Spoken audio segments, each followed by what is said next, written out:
Good evening, all, and welcome to our Friday night stream. I have with me Dunkeep Dan, the Mushroom Man, new nickname he gained last week, and Intellectual Quandary. I just need to mute my thing over here. There we go. I always forget to mute my second stream. Right, so how are you, chaps? I already know the troubles you've been going through, Dan. How are you, Emmanuel? Are you okay? Doing all right, mate. Can't complain. I was supposed to hear back from a job today, and they emailed me back saying, "Oh, they'll let me know on Monday." So, okay. I applied on the 21st of May, and they're going to let me know by the 22nd of June. So it's a bit of a piss take. So hopefully, I'll have some good news from that. Well, we'll see. We shall see. Other than that, family's all right. Mum's getting better. Can't complain. All good. Hopefully, then They don't do a piss test. How about you, mate? How's things with you? I'm okay. It's getting a bit hot again up here. You've been enjoying the World Cup? I have. Yeah, I've been watched Messi score a hat trick the other day. Pity he plays for Argentina. But I'm going to ask you. When we've got a few more people in the in chat, I'm going to ask you a little opinion thing. Hello, Andy. Hello, Brian. Hello, Keith. How are you all tonight? It's a little bit warm up here. I do believe I'm reading this book. Am I reading this book? Aren't I? Or is it you? No, it's me. It's you. Oh, good. Good. I'm glad you are. Yes. Oh, I get to be lazy. Oh, good. Cheers. I've only got coffee, but cheers. I have Hobgoblin. Do you get beers with interesting names in America, Dan? Like Hobgoblin and this sort of stuff? What's that? Do you get beers with interesting names in America? It's whatever stoner comes up with the brew, and then they come up with some stupid name. Yeah, we do. Good, because beer should have. Which I don't mind it. I mean, it's neat to have an interesting name for your beverage. So yeah. Yes. If you go to a pub and you find a beer called Old Horizontal, you know what it's going to do to you. Yeah. Horizontal. What the fuck? Yeah. Don't make me laugh, please. You know what I was once referred to as so laid back and horizontal. Mm-hmm. Yeah. Most of the time. Let's check Andy's comment there, John. Arrogant bastard. Yeah. Is it any good? Like a great name for a beer. Yeah.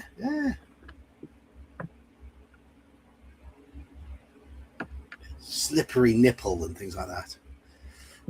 What? I've never heard that one. Yeah. Another slippery nipple. Well, over here we have shots. There's the slippery nipple and cum shot. Yep. It's a drink, slippery nipple. It's not a beer, but it's a cocktail of some sort. If anybody buys you a If anyone buys me a what? A what, Dan? A what? Like a Daniel. If anybody ever buys you a cum shot, just straight out punch him in the head. It's Bailey's and 151 vodka, and it curdles, and it's just that sounds horrible. Oh no, I had a friend buy me one time. I didn't know what it was. I was like 22, and I straight out spit in his face, and then I punched him. Don't they normally add lime to Bailey's to curdle it? Because I've added vodka to Bailey's, and it's been okay. Well, but It must be some sort of acid, I would think. they might put lime in it or lemon, but Yeah. they put 151 in it, so it instantly curdles. Normal Right, vodka, which is 80 proof, won't curdle Bailey's. You put 151 in, it curdles it. Oh, yeah. And then if they add a citrus to it, it definitely curdles it. And it's it's a goat drink, if you know what I mean. Oh, Like the so same kid guy that did that to me. He said he's getting me a shot of vodka, and he got me a shot of Everclear, which is 190 proof. You would think he would have learned from the first time, so I punched him again. hello, yellow. Hello, Hello, high Yellow. watermelon. That is a good. That's a good name for watermelon flavored beer. Good name. Hello, Kieran. Hello, Kieran. You're welcome to join us in the voice if you fancy. If anyone does fancy joining us in the voice for this this stream, the link is in the Discord. But Or if not, high I can watermelon. troll you That's from a a good distance. name. That's fine. So, where was we in the book? I think Iman. I think you should start reading the book. Yeah. So we were looking through some pots, and then we were looking for somewhere else to sleep, and we got a key 142, and then we decided to find somewhere else to sleep. Okay. So Had I got a copy of the character sheet? I think I had. no idea. I think I was keeping a copy of it. No. Oh. Yeah, there we go. There we go. Get your dice ready, John. Not that it matters right now, but oh no, you're already ready, aren't you? Good man. You leave the ruined hut and walk over to some rocks, hoping to find a safe place in which to sleep. To reach the rocks, you have to walk through a patch of plants that are red in color, the same fiery red that made Firetop Mountain famous. On brushing the plants' long leaves with your leg, you become aware of a very sweet smell in the air. You immediately feel relaxed and very tired. So tired, in fact, that you cannot keep your eyes open a moment longer. You topple to the ground in the middle of the sleeping grass, capitalized. You fall into a deep sleep full of vivid dreams. Test your luck. Oh, so thank you, Daniel, for the 5 gifted. No Hello, problem. Darth Brooks. Hey. Which, we've got 12 luck, so we're going to be lucky. Yeah. So I'll take us down to 11. It's We turn to 150. our stream on a Friday is done through StreamYard, and there's a link in the stream invites channel in my Discord. So you have to pop in through StreamYard.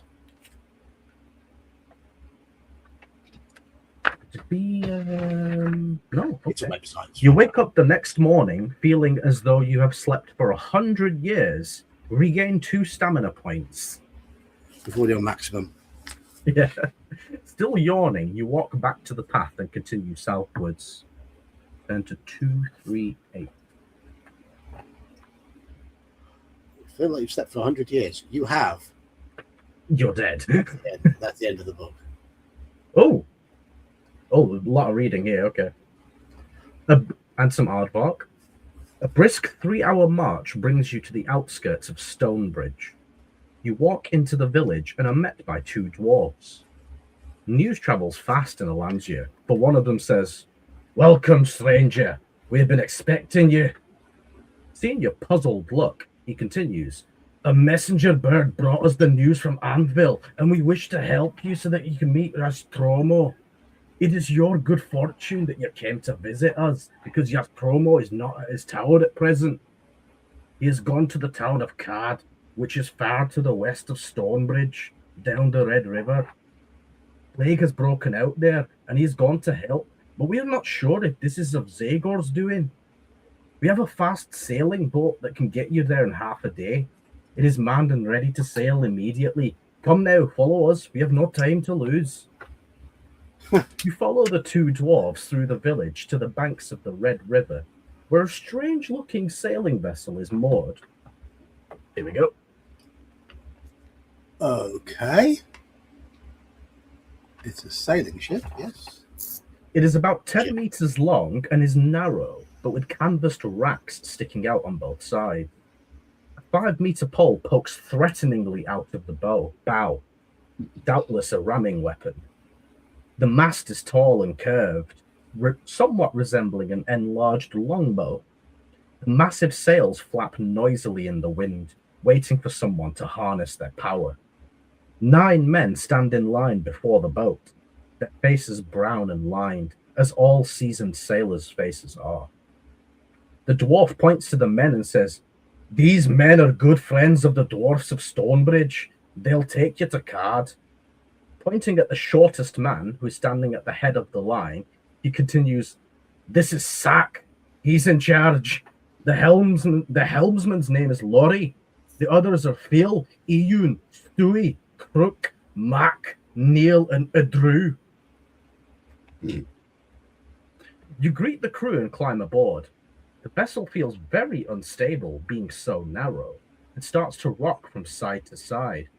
"We're out of here!" shouts Laurie, jumping aboard. The two dwarfs untie the boat as the rest of the crew also jump on board. They rush about their various tasks, pulling on ropes, balancing the boat, trimming the huge sails. The boat pulls away immediately, plowing through the water at an alarming rate. Ahead, you notice a rowing boat lying upside down and bobbing along downstream. An orc is clinging to the upturned hull. If you want to tell Laurie to slow the boat in order to pick up the orc, or if you would rather sail on. So, should we pick up the orc, or should we sail on? Right, okay, I'm going to put the votes up now. Pick up. Did you enjoy my Scottish? Yeah, it was a good, I tried. It was a honest. I won't complain. I'd say sail on. We've got dwarfs in the boat. Dwarfs don't like orcs. Oh, come on. We need a good fight. I'm going with pick up the orc. We're at 50-50 with 2-2 at the moment. Okay, so if you're new to these Friday night streams, you click on your vote as to what you want to do. If you fancy joining us in the chat, then the link is in the Discord. And here's Brian. Oh, hey, Brian. Hello. Hey, Brian. And you said that was Scottish. Thought it was Irish Welsh. I have no idea what the fuck I was doing. It slipped into Irish a bit there. Hey, you were trying. You slipped into some Indian somewhere through there as well. Yeah. What are you talking about? No, most definitely not. No. My Welsh accent always goes Indian. It's terrible. It's awful. I'm morally not doing a Welsh accent now. So Wouldn't that be like a whole different language? yeah, they have their own language too. But the way they speak English is different to the English. A bit more like this. Is my last name Welsh origin? I think It could be. more likely Scottish. Yeah. I'm not going to James. say it online. I think James is a very Scottish name, first name in the Middle Ages. Kieran, are you all Probably right there, mate? James. Oh, hang on, let me send you the link. Yeah. I guess People call me James all the time, but I don't want them to. They just see that and they go, "Oh, you're first. You must be mistaken. You must have your names backwards." You have two Like, first names. You have two first names, yeah.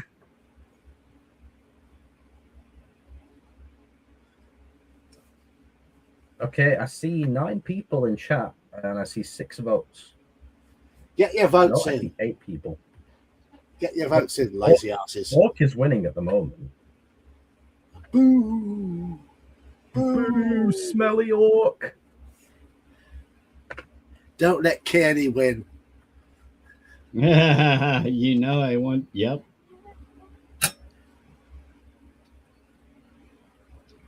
Technically, it's Kearney, but actually, it's McKierney.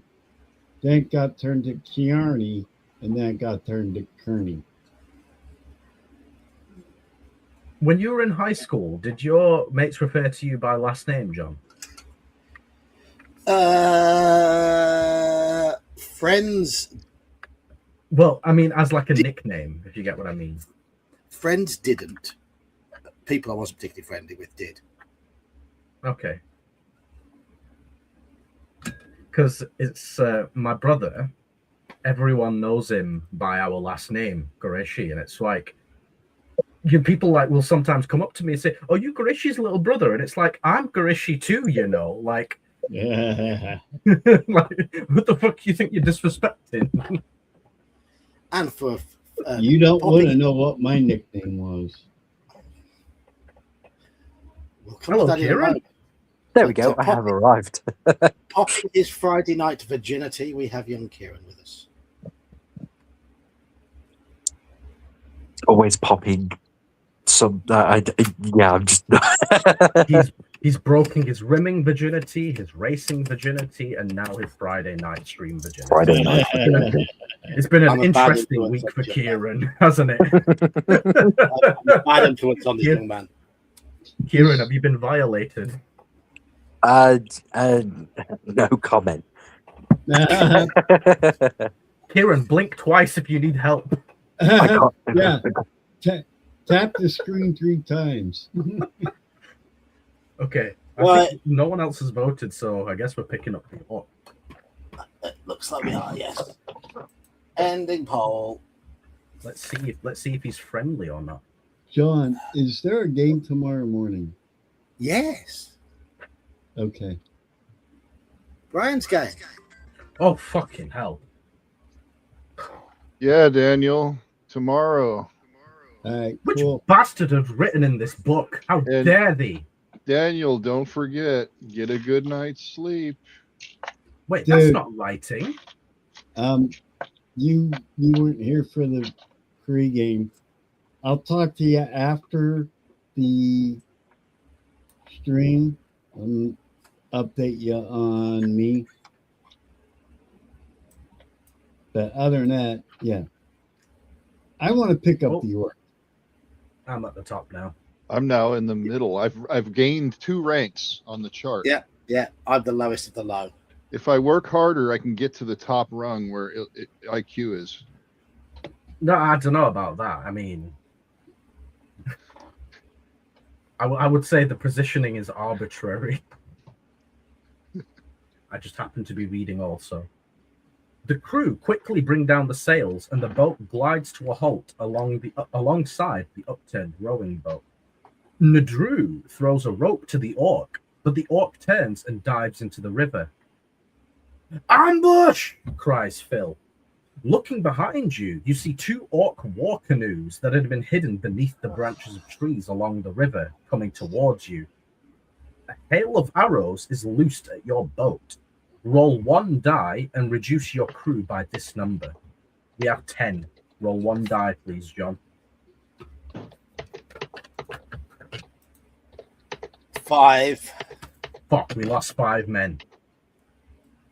Oh, Stewie clutches at an arrow that has gone right through his neck, then gurgles a dying breath and slumps forward onto the deck, his legs twitching in spasms. Ignoring him, the remainder of the crew scrambles to hoist the sails as the war canoes draw closer. Test your luck. Testing lock. We've got 11, Te- and we've Lock succeeded. test passed. Turn to 77. Can never trust an orc. I tried. With her sails hoisted and trimmed, the boat is quickly underway, and the war canoes are soon left far behind. No more stops until card, snarls Laurie, pulling hard at the helm. Feeling guilty, you sit alone on the rack, watching the vivid landscape speed by. Test your luck again. Oh, Dude, we're burning Got through 10, John. and I've just rolled exactly 10. So we're okay. You're lucky for now. We're okay. We're on 9 luck now. We're lucky Yeah. 10 to 40. A white dove circles, then lands on the deck, and you notice that a small pouch is attached to its leg. The bird appears to be unconcerned as you untie the pouch from its leg. Inside, you find a message from Moose. Zagor has sent a doppelganger, a ghost-like imposter of Yastromo, to trap you when you reach Card. But as you know, doppelgangers always have green eyes, and Yastromo's eyes are blue. Beware. Wondering how Zagor has found out about your mission, you throw the message into the river. The dove flies off as the boat continues its rapid journey downstream. There's a Turn dove from to above. 11. So, Doppelganger's eyes are green and Yastromo's are blue. Yeah. That's what it says.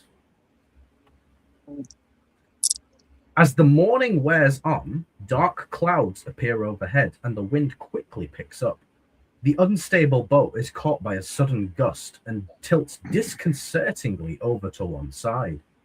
If the crew consists of 5 or fewer members, 10 to 54. Yes, it does. Yes, it does. 54. Oh, that can't be good. No. Well, maybe it is. I don't know. The crew try frantically to ease the sails and balance the boat, but the wind is too strong. The boat flips over onto its side, spilling you and the crew into the cold water. Roll 1 die. This is the number of razorfish that converge and attack you without warning. Oh, great. 1 die, please, John.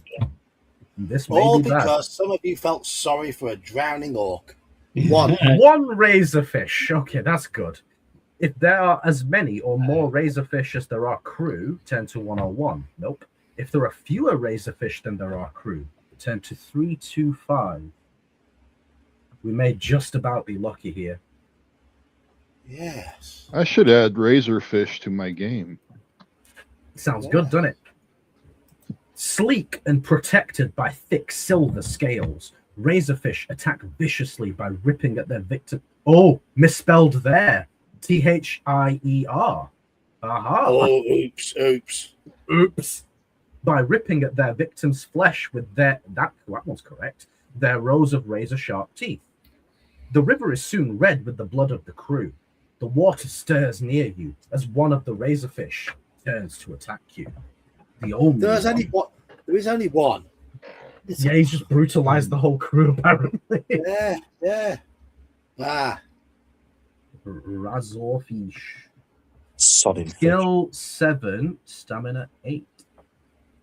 We are okay. skill 8, stamina 20. I'll Yeah. be rolling for Buzz. John, you rolling for Fishy.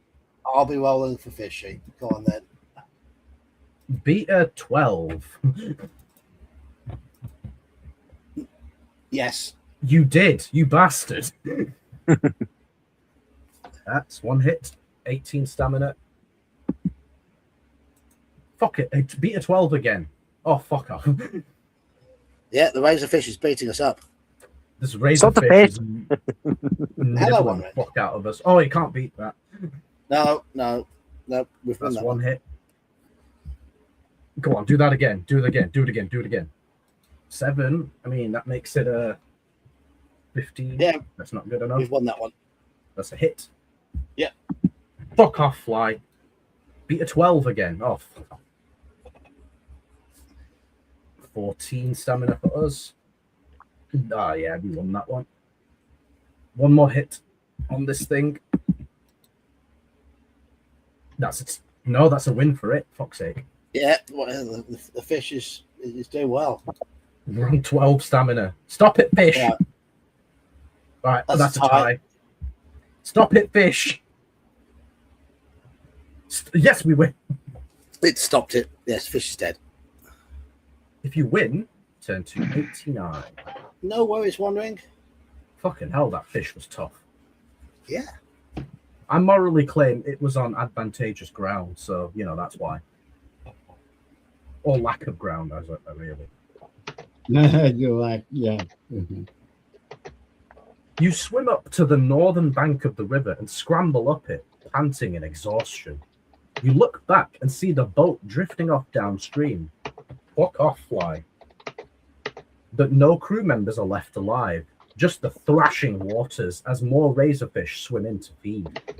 If you wish to rest for a while, 10 to 155. If you'd rather set off to the west towards Card, 10 to 379. So we have an option. So rest. Or Card, K-double-A-D. Hey, One Ring. While they're voting, Iman, which country do you least want to win the World Cup? Least want? Yes. Yeah. Who's Who's One your I least really don't want? Who do you I'm trying really to not think want? who would be really, really annoying if they won. That's what I'm trying to think.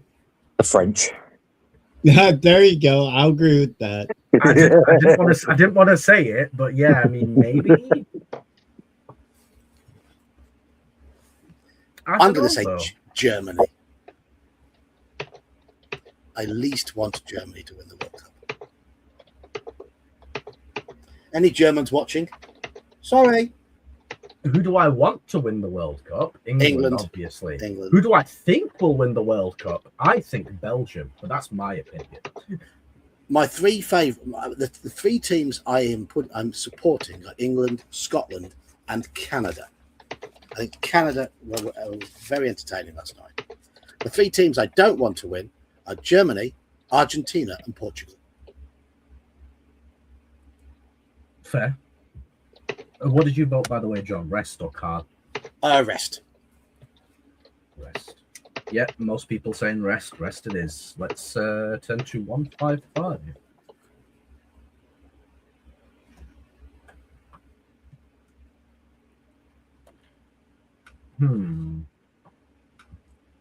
Exhausted by your struggles in the river, you decide that a short nap will do you good. Regain 1 stamina point. I will. Yeah, come on, Scotland. I'd like Scotland to do well. Oh, not again. Just Sometime later, you awaken with a start as you feel something long and smooth slithering over your body. It's a poisonous snake. Test your luck. Oh, more luck.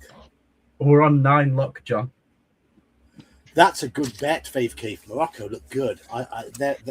I'd like to see Morocco do well. Do you know what? That's a fair shout, Keith. That is a fair shout. We've passed our luck roll. Okay. We're on 8 luck now. We're pushing our luck. That's what we're fucking doing. I'd like We're to see lucky. Morocco do well. They're an improving team, and they're interesting to watch. They played very well in the first half against Brazil last week. They really did. You lie completely motionless while the snake slides across your body and slithers away into the undergrowth. You spring to your feet and set off for Card without further delay. 10 to 379. It's possible, One Ring. Neither team has been eliminated yet. I don't think anybody's been eliminated yet, so anything is possible at the moment. Someone's...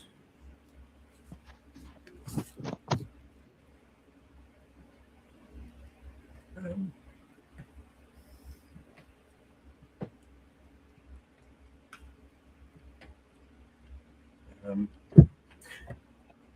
379. I have to admit, sorry, no sorry. I hope Mexico don't do very well, mainly because they're likely to meet us in the round of 16 or the quarterfinal. So if Mexico do well, it'll probably be at the expense of England. I don't You know, know there's a about guy who plays for Argentina that sounds like he should play for Scotland. It's McAllister. that. McAllister, I've seen that, yes. Yeah, crazy. Following the track west along the bank of the Red River, you observe a lone figure in the distance walking towards you. Wary of goblins and other loathsome creatures, you drop your hand to the hilt of your sword, but the figure turns out to be just an old hunchbacked man, hobbling along slowly and leaning heavily on his crooked stick. Staring at the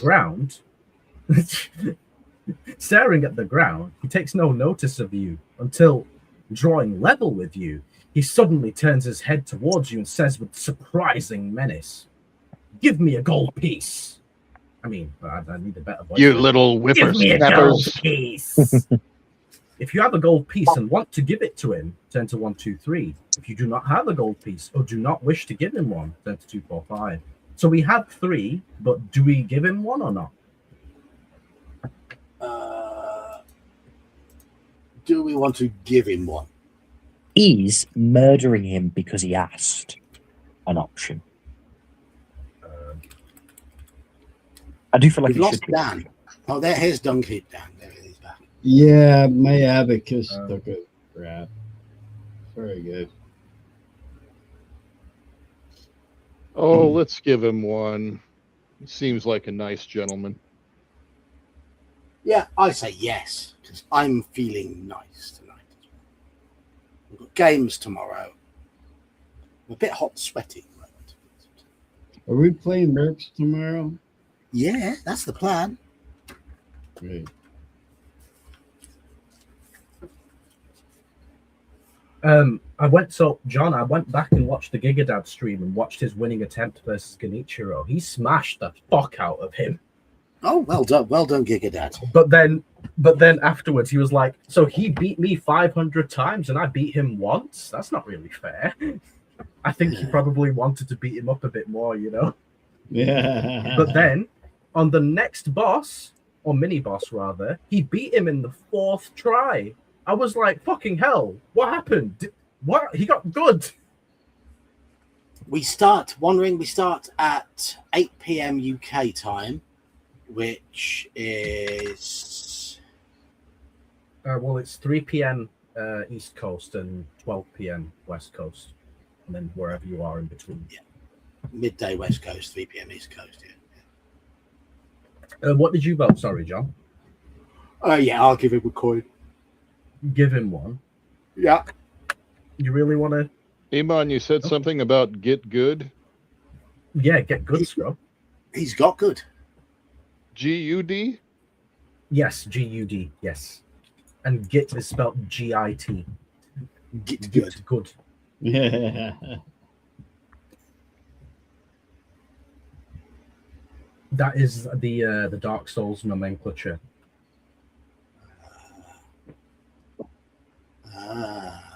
If you spell it specifically like that, all the people who've played Dark Souls and such will know.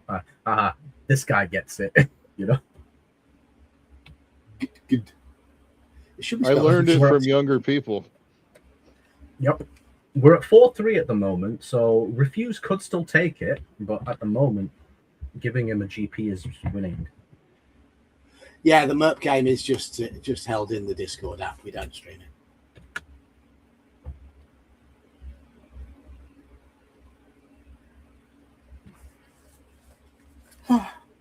They are currently in Nothra Raglor, on the border between Arthur Dane and Rudor, and they're trying to hunt down something that is haunting the Whitbeam Wood. And also, there's been a possible sighting of a giant in the woods. So, yeah, let's see what happens. I'm curious, what were some of the signs that they noticed there was a giant? Was it the footprint? A large footprint, yes. Yes. That was spotted on the edge of the woods by their new companion, a very, very beautiful northern maiden who's a very confident warrior, and she's very dismissive of men who make inappropriate advances to her. Is it Eileen the Crow? Did you put Eileen in your game, John? No. God damn it. This one's posh. I'm speaking to one of my mates on Discord from I met on the Gigadad stream, who's Argentinian, just talking about the World Cup. Tell him I want his team to lose because I haven't forgiven. I haven't forgiven 1986. Guys, Hey, I'm going to go off camera for a moment. Okay, right, no worries. No worries. If he joins the stream to watch, you can tell him yourself. I'm not sure if he will, but if he does, you'll know. I haven't forgiven 1986. Cheating Maradona. Oh, the hand of cheat. Yep. People call it the hand of God. It's like, nah, man, God doesn't cheat. Fuck off. Don't you dare. The hand of cheat. All right, I guess we're going to give him a gold piece. Okay. No one else has voted, so at the moment, we're giving him a gold piece. I wonder what he does. Let me see. Cool. I just didn't got that thing out. Smiling at the old man's audacity, you take a coin from your pocket and spin it towards him. One sinewy hand snatches it out of the air, and he puts it in his mouth to bite down on it. He grunts with satisfaction, then screws up his eyes to examine it more closely. Is that the letter Z I see embossed on this gold piece I have here between my fingers? The hunchback asks slowly. If you choose to reply that it's the letter Z, turn to 29. If you prefer to say that it's the letter N, turn to 255. Okay. Should we say Z or N? Z or N?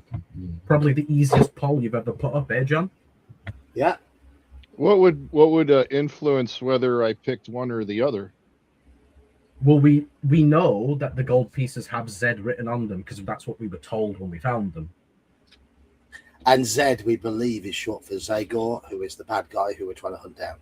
All right. Case closed. everything else we know can only be inferred, but the thing we know for sure is that it is a Z. Yep. And I say leaning Z. I'm saying Z. Z. It's an English stream. It's Z. Did you notice I said on purpose Z? Yes. Are you proud of me?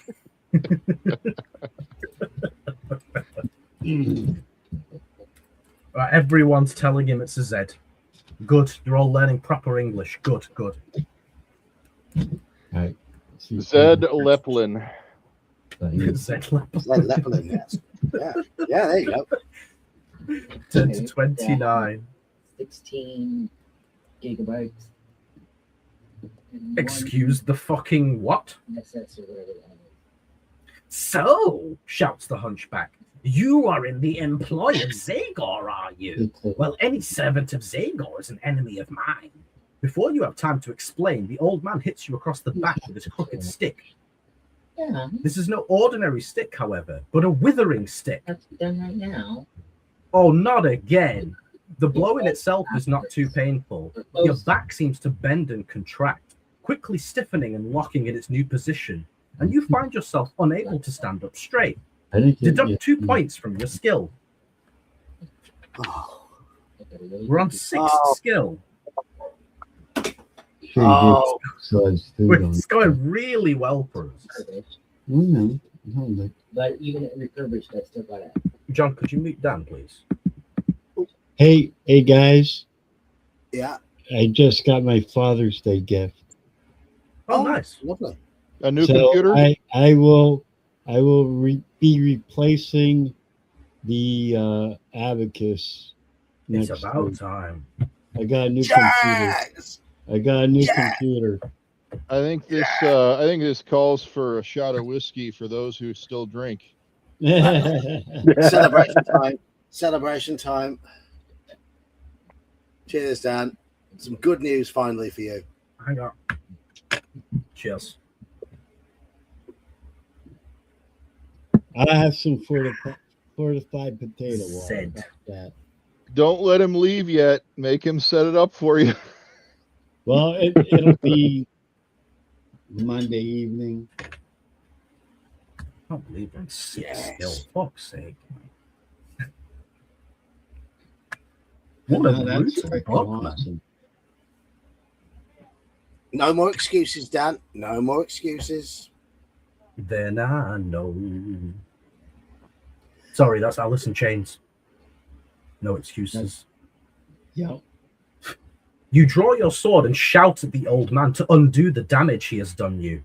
Come another step closer and I'll whack you again, you evil leech, the hunchback shouts back. If you wish to attack the old man, turn to 205. If you'd rather try to reason with him again, turn to 301. So attack or reason? Hmm.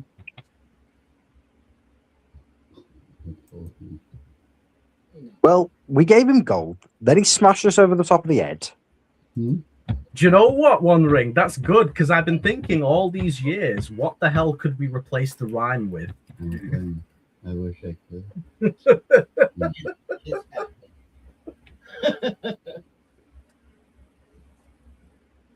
Well, I would, being me, I want to roll 2d6 on a reaction roll. So I'm going to say reason with him. Okay. The old John? school gamer in you. Yeah.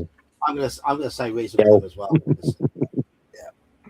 I You think he gotta can. go Do you to- reckon he accidentally hit himself with the stick, and that's why he's a hunchback? Yeah.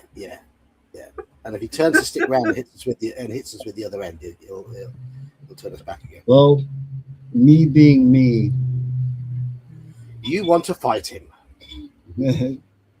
how did you know I said that? Well, you're not the only one. Fighting has 4 votes.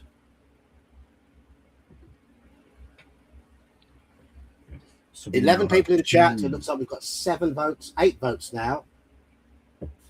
Yeah, attack is Attack is 5-3. winning. And we now have 2 GP. Yeah. Not good. We should have told him it was an N. Oh, we got 9 votes. It's 5-4. Oh. Still time to somebody to level it and be sensible. Ah, this pod is burnt. I have a fresh pod in my bag. Oh, it's not fully burnt. Okay. I don't think being sensible with this very non-sensible old man. Well, Is a sensible decision. I'm a softy at heart. You are. Maybe he'll come around. Yeah. Any I'd more like to late give people a votes? chance. I'd like to give people a chance. How many, though? Well, it's been a You and I miscommunication. both know that you're a little bit more forgiving than me. Yes. I Which think I'm we not should sure if. take his weapon and stomp him with it. We're not very good. I mean, look, hitting. if someone did this to me, they're fucking getting smacked upside the head. I'll tell you that now. But he's just withered us with a withering stick. I think we should take his With your withering wither stick stick. and wither him with the withering stick. This Agree. makes sense. Let's I face it, agree. I walk up to the old man and I explain to him that they sell medication for withering sticks these days. Is that Let's you just be reasoning with him? let's just be happy it's not a buggering stick. And then I guess thwomp we're him gonna with the attack him. stick. So far, it looks like we're attacking him. So It does look like we're attacking him. Attacking wins. oh, for fuck's sake, man. Okay, right. This is going to be interesting, John. Hunchback. Seeking revenge, you raise your sword and attack. Hunchback, skill 6, stamina 6. We're also skill 6. Every time you lose an attack round during combat, you must deduct 2 points from your skill instead of your stamina. that better no. or worse? Is that worse? It's worse. It's a lot worse. As soon as you win your first attack round, turn to 391. Right, John. Oh, I'll roll for us. You It's just on the dice rolls because we're even on skills. So, oh, for fuck's sake, man!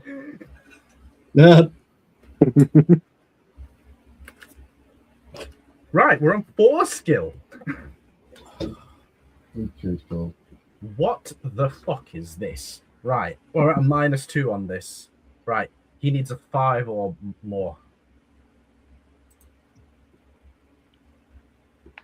John? Oh my god, he actually won with the 4 skill. Turn to 391. We're on 4 skill. I think this run's dead even if we're alive. Yeah. That's bad. The hunchback drops his stick, staring almost disbelievingly at the wound on his arm. Then he looks up at you and says, "Go on then, finish me off." You sheath your sword, attempting to convince the old man that you are Zagor's enemy, not his friend. Turn to 301. Which is the right thing to do. Which was the same reference as before. We just lost 2 skill for no reason. No! Yeah, we're making all the wrong choices, chat. All the wrong choices. You explain at great Story length of my how you life. obtained the You explain at great length how you obtained the gold and why you are now on a mission to slay Zagor. Why didn't you say so in the first place? The hunchback retorts. You didn't ask, you reply sarcastically. And now, if you don't mind, how about straightening my back? A slight problem there, really? I'm afraid, the hunchback mutters, looking a little sheepish. I'm not quite up to that sort of hocus pocus. However, since you were on your way to see Nostromo, I suggest you get him to straighten you out. He's good at that kind of thing. Or maybe someone in Card can fix you up. Now I must be on my way. Sorry about the confusion, but you just can't trust anybody these days. Cheerio and good luck. Hardly believing what is happening, you watch the old man shuffle off, leaving you to walk to Card, burdened by a not insignificant stoop. But the old man was a shaman, and wishing you good luck will bring you good luck. Regain 2 luck points. A turn to Okay. 271. Finally, something good happens. Yeah. Oh my Yeah. god, this book is brutal. Ian, It Sir is. Ian, what have you done? He took the feedback from Warlock and was like, right, you fuckers want more, don't you? I'm going to make it really hard. Warlock was too easy, you say? Yes. Hours later, you arrive at a jetty on the riverbank where a tributary runs into the Red River. And judging by the number of people milling around, you deduce that you cannot be too far from Card. The people are dressed in tattered clothing. They all look downcast with their chins on their chests, and hardly any of them are talking. Mercurius! Hello. Thank you. Most are carrying small bundles and sacks. You decide to approach one of them, a tall man with a black beard, and ask him what is happening. He tells you solemnly that he is waiting for a boat to take him upriver to Silverton in order to escape the plague which is devastating Card. You ask him if he knows the whereabouts of Nostromo, and he replies that he last saw the wizard mixing potions to give to the sick people in the town square. The man tells you to follow the narrow tributary north for a short distance, and you will come to Card. Oops. Turn to 182. Oh. How you doing, Mercurius? Are you well? You snuck in there. You did. Is the blood rushing to your head yet? Oh! Got some aardvark here for you. Okay. You soon arrive at the outskirts of the town, and all about, I think there should be a comma there, and all about you sense an atmosphere of despair. It says you with no comma in between. That's weird. Here's the aardvark. You can also see where it says you at the top on the second line. I like that. Yeah. The That's occasional nice. person you meet looks either ill or scared, and there is a slight whiff of decay in the air. A cart track runs from the tributary to the town gates, and you see an old man walking along it towards you. He is dressed in long, flowing scarlet robes, and his hair and beard are long and white. From 20 meters away, he calls out to you, saying, "Welcome, stranger. I am Yastromo, the wizard you are seeking, I believe." On reaching you, he puts his hand out in greeting. His face is suddenly lit up by the sun as the cloud passes by, and his green eyes sparkle. If you wish to shake his hand, turn to 8.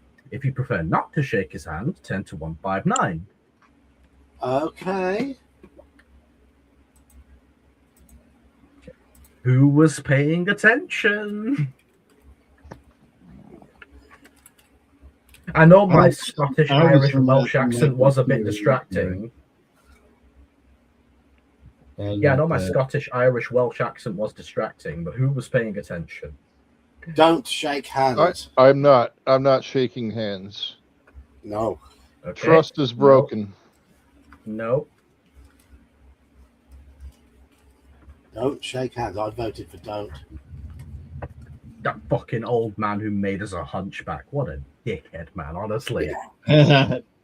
He just walks off like, "Oh, sorry, can't help you. Yastromo can bye." You just fucking... Yeah, it's like, why didn't you tell me you had herpes before you tried to kiss me? Oh, dude. Yeah, exactly. Or crabs or the clap or, Yeah. Oh. Right. Well, 3 want to shake his hand and 5 don't. And I see 12 people in chat. Hi. I forgot to get a hold of Kelsey to tell her to jump on to me. I've got a little story from my university days. One of the lads in our house liked to try and put it about a bit. He liked to have Right. a beer or several and try his luck with the ladies. He generally did okay until he opened his mouth. But because he was tall, blonde-haired, blue-eyed, but when he opened his Was mouth, he like Carrie Elwes from the Princess Bride? I can't remember. The main character. Oh, okay. But one night we went out drinking, and he'd been out and about. He'd been not coming home some nights and things like that. And he went up to this door of this house, started hammering on the door of this house, and started shouting, "You fucking slag, you fucking bitch, rah, rah, rah, rah, rah. You've given me the clap." That's how we Okay. found out he'd caught something from a girl he'd bedded a few nights earlier. Shit. Because so he announced it. He announced it to everybody in the street, very loudly. Yeah. And that girl likely got slut shamed and much worse. Yeah. I once heard someone have an insult thrown at them. They've had the clap so many times, it's more like applause.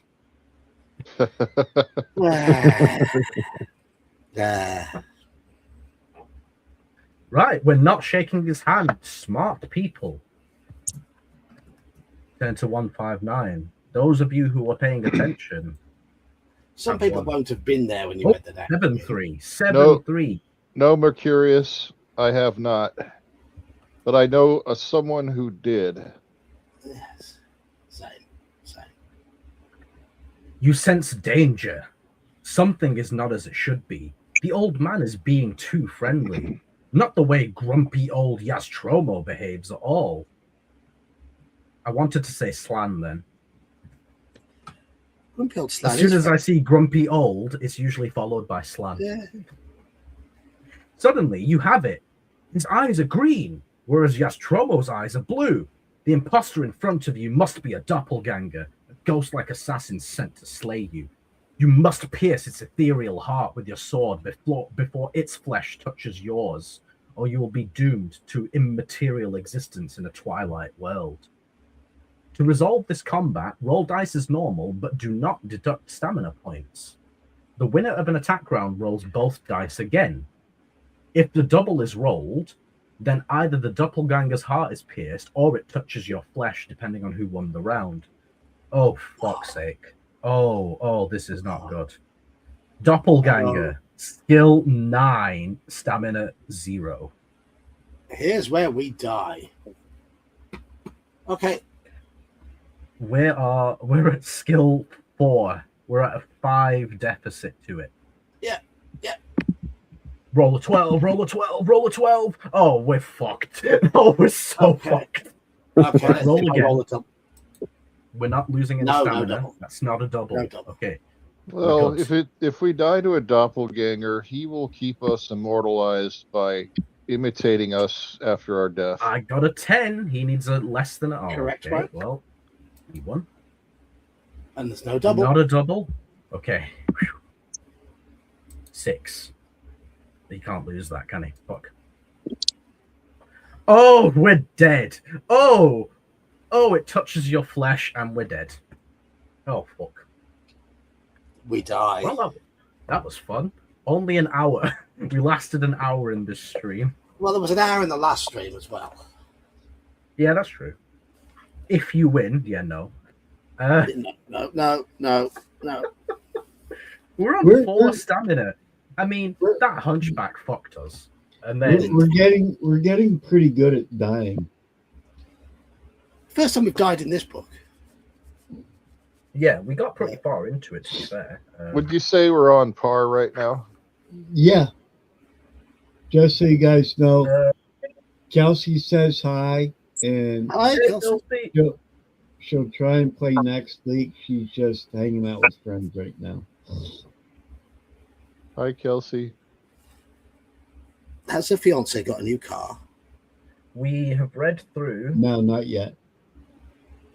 We've read through 39 entries in the book. Oh, okay.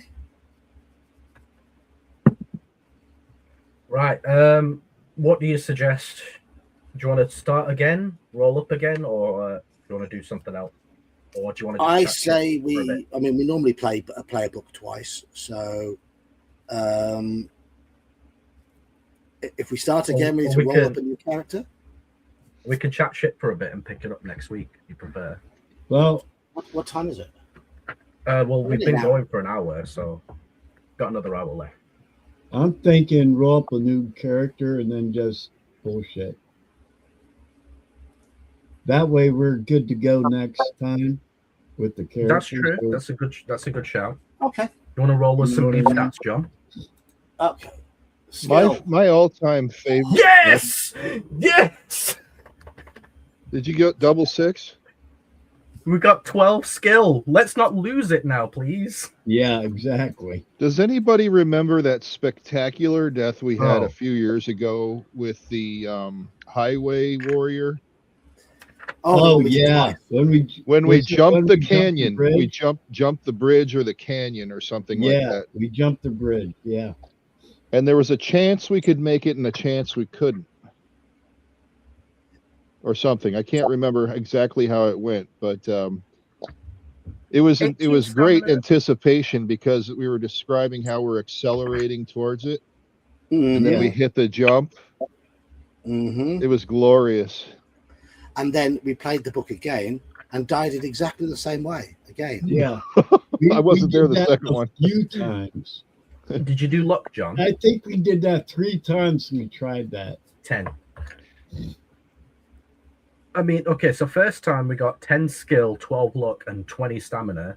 This time we got 12 skill, 10 luck, and 18 stamina. So slightly less stamina, skill and luck are swapped, but that's actually a good character. It is. It is a good character. Yes. Hopefully, it'll be okay. A few things at least we know not to do now. Yeah. We do know that the picking up the shield was a good idea, though. So hopefully we can do that again. Yes. I'm just writing on the character sheet DED for dead next to the doppelganger. Dead, yeah. That's dead one. That was dead one. That So was dead one. tomorrow we're playing OSE in the afternoon. Brian, do you Yes. have some dastardly plans for us? Well, sure yes, he I do. does. I'm sure he does. I actually have a lot of things that you guys that I wrote up that you haven't gone into yet within this scenario. It's a sandbox. Is Isn't that it? so? My issue this week though is I have fallen behind on my documentation, Ooh. but I have notes. However, I haven't typed out a real report with it yet. As long as you've got the notes, that's fine.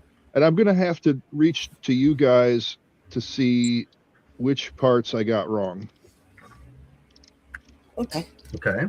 I'll try to have that done before game time, and then for your reading. No Yeah. panic, because we start early, don't we? So I mean, you're up at like 7 o'clock and 6 o'clock in the morning to run that game. For him, it's 6. 6 is game start time of the game for me. 6 a.m. Yeah, 2 p.m. our time is 6 a.m. Brian's time. Bless him. But Yeah. what usually works best is not trying to wake up early, but to just stay awake throughout the entire night and just sleep after the game. Yeah, I completely understand. Because if you sleep for like 3 hours, then you feel like a total bag of dog crap. Yeah, you actually wake up feeling worse than if you just had stayed awake for some reason, Power right? through it. Yeah, exactly. Just Yeah. powering through it with caffeine is what I do. Yep. Yeah. Yeah, I feel that. And then brother. just collapse at the end. Yeah. So, Kieran, as Yeah. a young, have you ever played any version of Dungeons and Dragons? No, I have not. I think my RPG experience started with Warhammer originally. And then the only thing I kind of played of the less so physical items was that Call of Cthulhu game. Yeah, that's what I was thinking. He's only played that one session of Call of Cthulhu apart from that, right? Yeah. Hey, Kieran, if you can get some mates together, maybe 2 mates or 3 mates, I can run you guys through a session of Deadlight if you want. Yeah, I can get 2-3 people together. John, you want to lurk? I could possibly lurk in that. I think that could be entertaining. Or do you want to be an No. NPC even? If you need one more person, depending on what. Dan, you've already played in it, sorry. Oh, okay. Has Dan already played in Deadlight? Yeah. He remembers the racist pig farmer, right? No. You don't remember the racist pig farmer that was being all sexist towards the girls? Amon, you know my memory. No, I don't. Yeah, okay, fair enough. I thought that was like your favorite part of the whole session. I thought you would have remembered that. No, my favorite part of anything we ran with Cthulhu was when I shot the kid. Oh, you can remember that absolutely fine. Oh, Not yeah. the racist, sexist, homophobic pig farmer. I'm sorry, shooting the kid was funny. Anyway, yeah, Kieran, I've got something prepped and ready to go. It'll take about 3 or 4 hours to play through. So if you get 2 mates, even 3 mates, or even 4, I mean, I'm sure I could run it for more than 4. Yeah, Well, I am yeah. sure I can find. Yeah, Cool. He has Yeah, a you whole can get Discord of nerds. You I can have get a whole Leah in Discord. there if she's not too busy doom scrolling. Get Beck in there if you want. 8 hours. 8 hours. I don't know how somebody sits in front of their phone for 8 hours. Never mind scrolling through videos. I don't either, mate. Honestly, the brain rot is real. Yeah. But yeah, I don't know who else could play Daco. I don't know if he's interested in that type of thing, but He might be, but there's quite a few people in the server that would enjoy it who are Actually- not necessarily. that's good. Well, Actually, the good thing- depending on what day you do it, my son would probably like it. Okay. Ah, We asked Well, the good Daco thing for during me is the that Monday Connor, stream. Connor, I think, would actually really like it because he does that all the time here. I think he might actually like it. I reckon Cool. so. He is your son after all. Yeah. But yeah, Kieran, the good thing for me is I can run it at a moment's notice pretty much because everything's already been prepped. I've already run it enough times. I'm familiar enough with everything.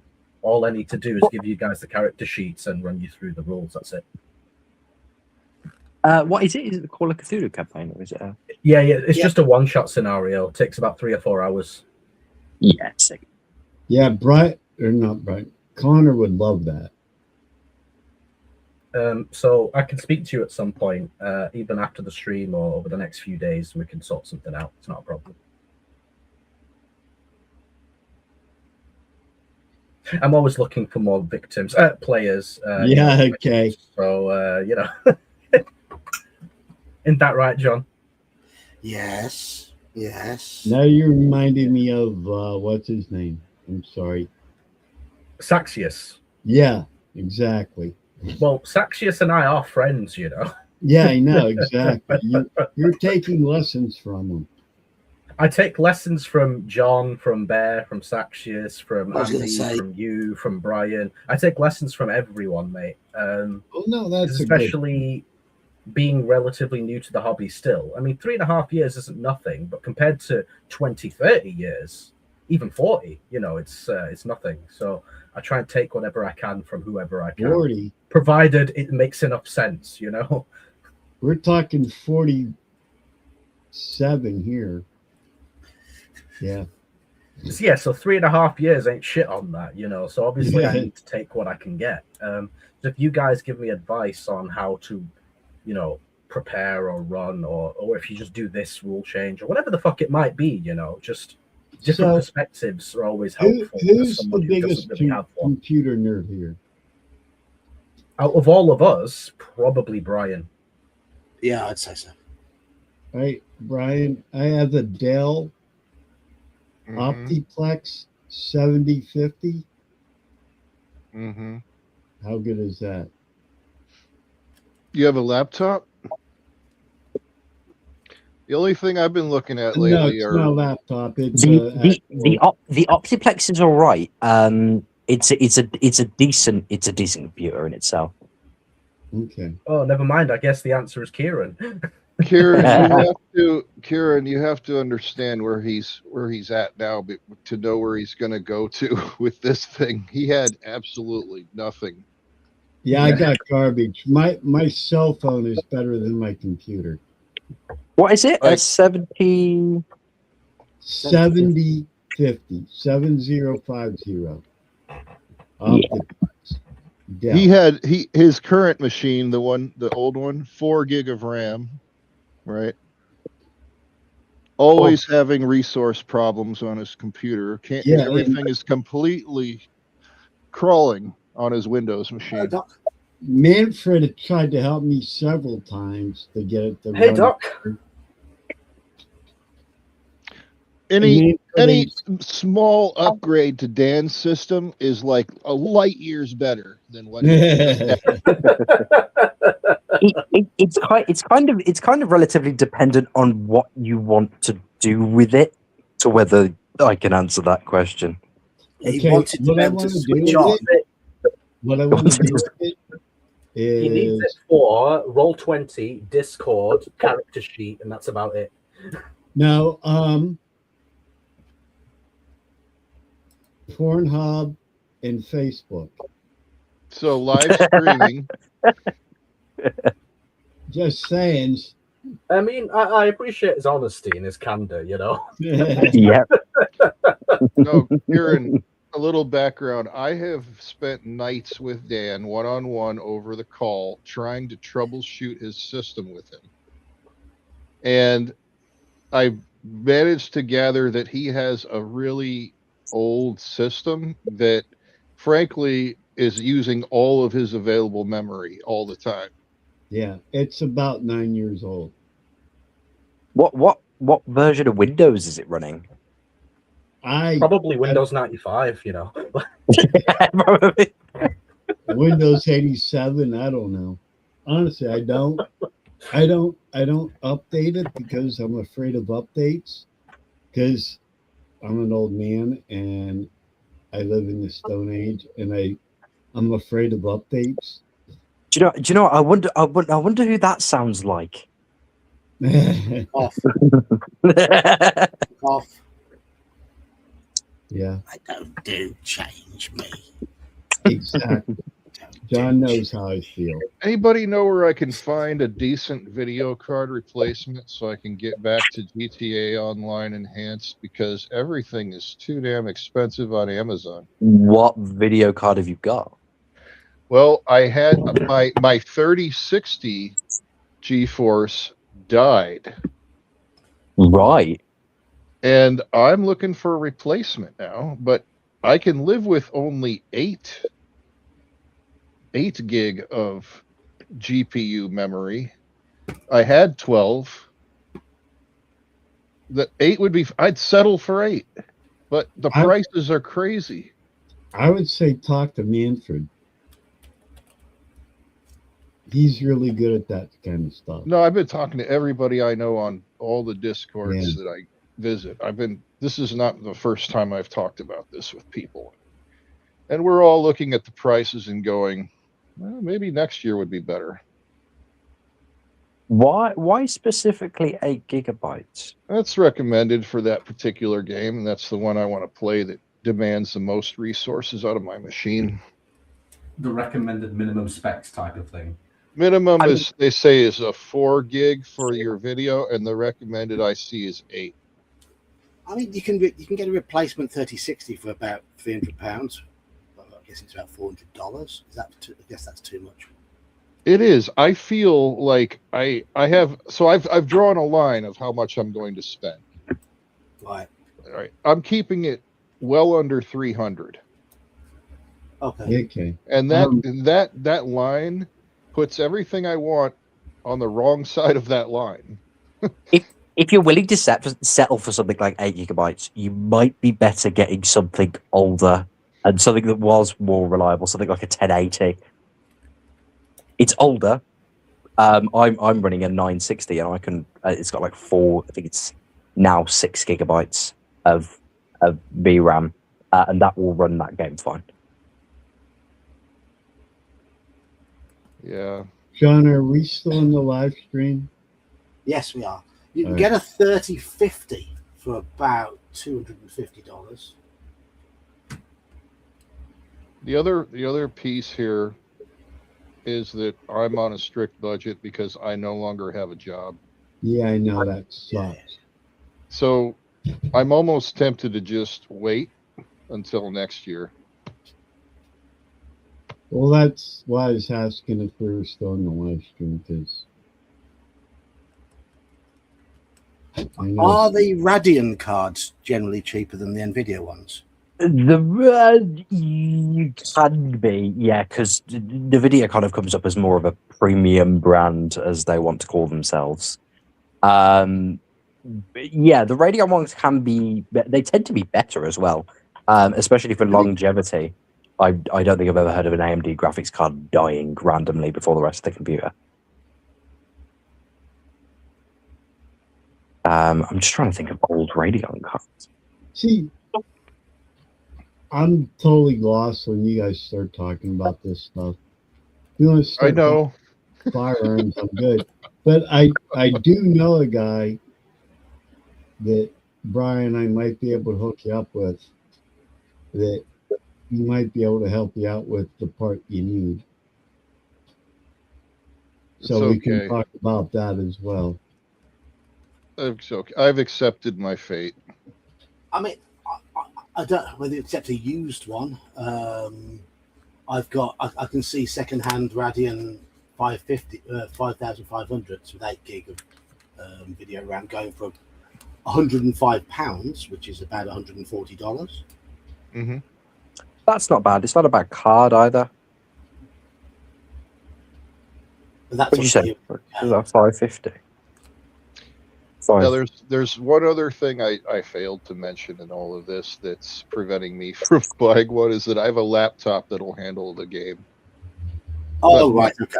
Yeah. the desktop that I built, my do-it-yourself desktop computer from parts, that's the one that's missing the video cards. I'm on the onboard motherboard video on that one. Right. Okay. But that's the one I wanted to play the game on. Yeah. I mean, you can pick up a second-hand Radeon with 8 gig of video RAM for well within your budget. Yeah. If you buy, I love this computer case I bought. It's a Flux Pro. I don't know if you've heard of that. Anyone? Yes, yeah. Oh, it's got glass walls and it's really solid and strong. It's super heavy and giant, and it's got cooling for days. I have to. Yeah, it's my baby, and I wanna fix it. Yeah, Flux Pros have got really nice tempered glass, and they've got this like weird like spiral design in the front. Yeah, the grill. And the one I got has the light wood trim around the base. I got the wood trim because I thought it looked like a piece of furniture in the room. It looked real classy. Okay, I'm not trying to be mean or sarcastic or anything else. I just hope you understand. I appreciate how you guys talk about your computers. But you're getting impatient. No, not at all. No. That's how I talk about my firearms. You know what I mean? It's what you're interested in. Yeah, I love the way you guys talk about it, and I'm really interested, but I'm honestly clueless. But I'm still learning something. You know what I mean? Yeah, I mean, your computer will do you for exactly what for exactly what you want it for is exactly what it's purposed for, and it will do it, and it will do its job beautifully. But no, I think it's cool that you guys know what you're talking about, and to me, it's frickin' German. But I love the fact that you guys are into it, and you have your interest that you love, and you know what you're doing, and I think it's awesome.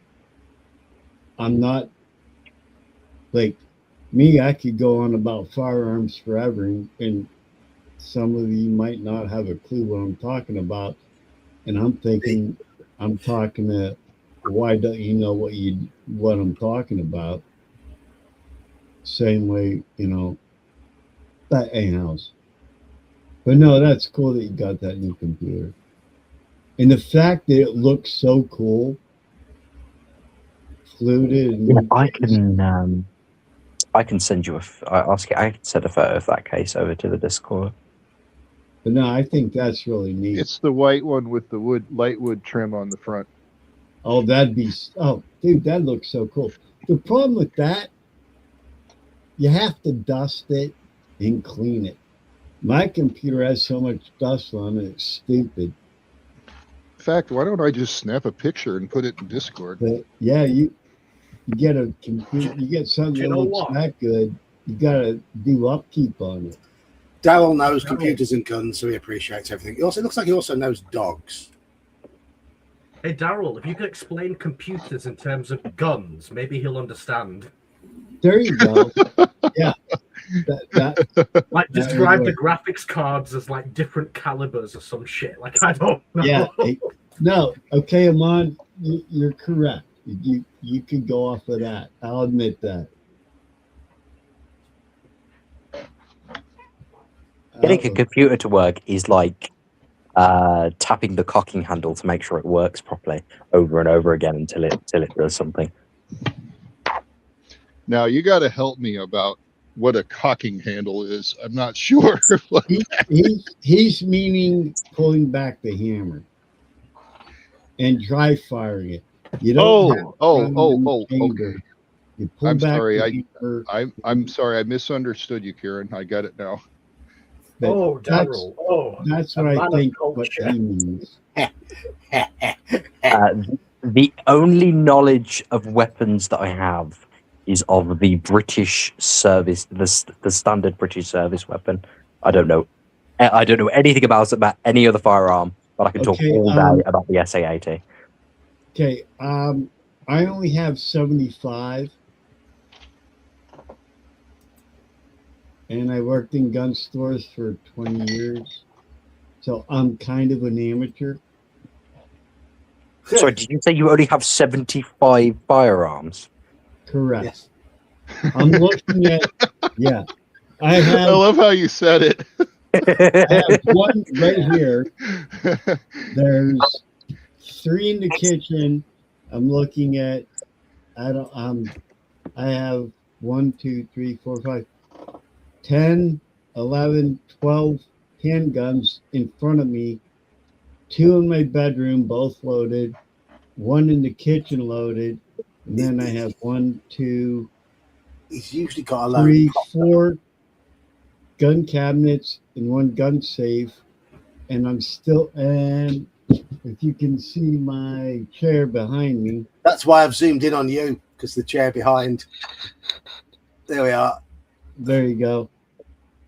And that's not everything. And then I have an extra AR upper right in front of me. And then there's another one in that corner.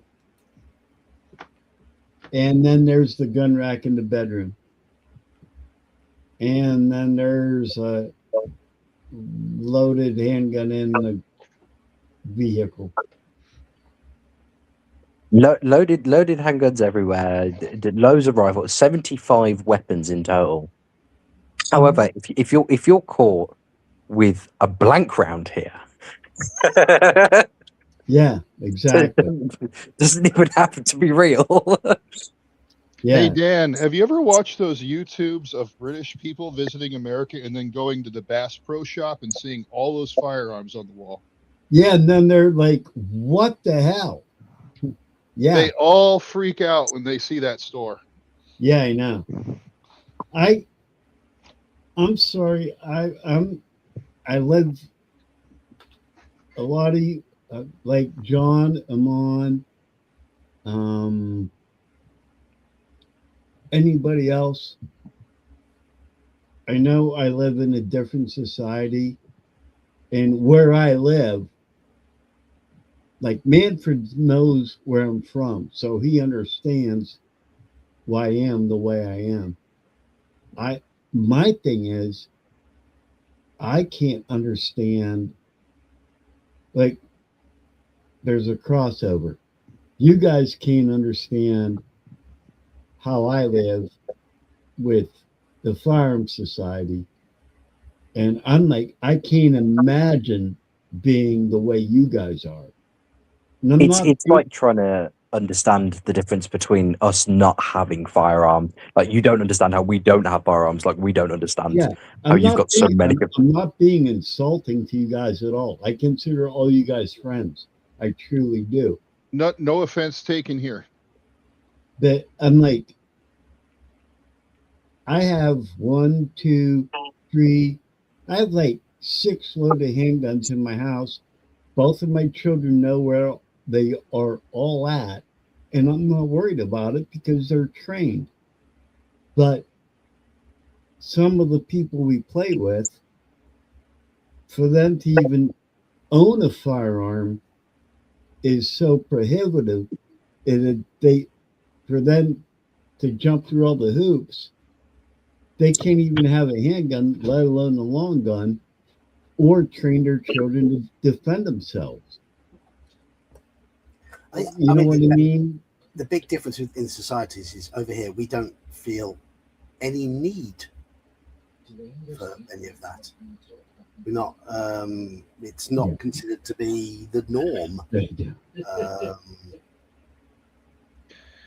Is it possible that your hunting culture there is different from our hunting culture?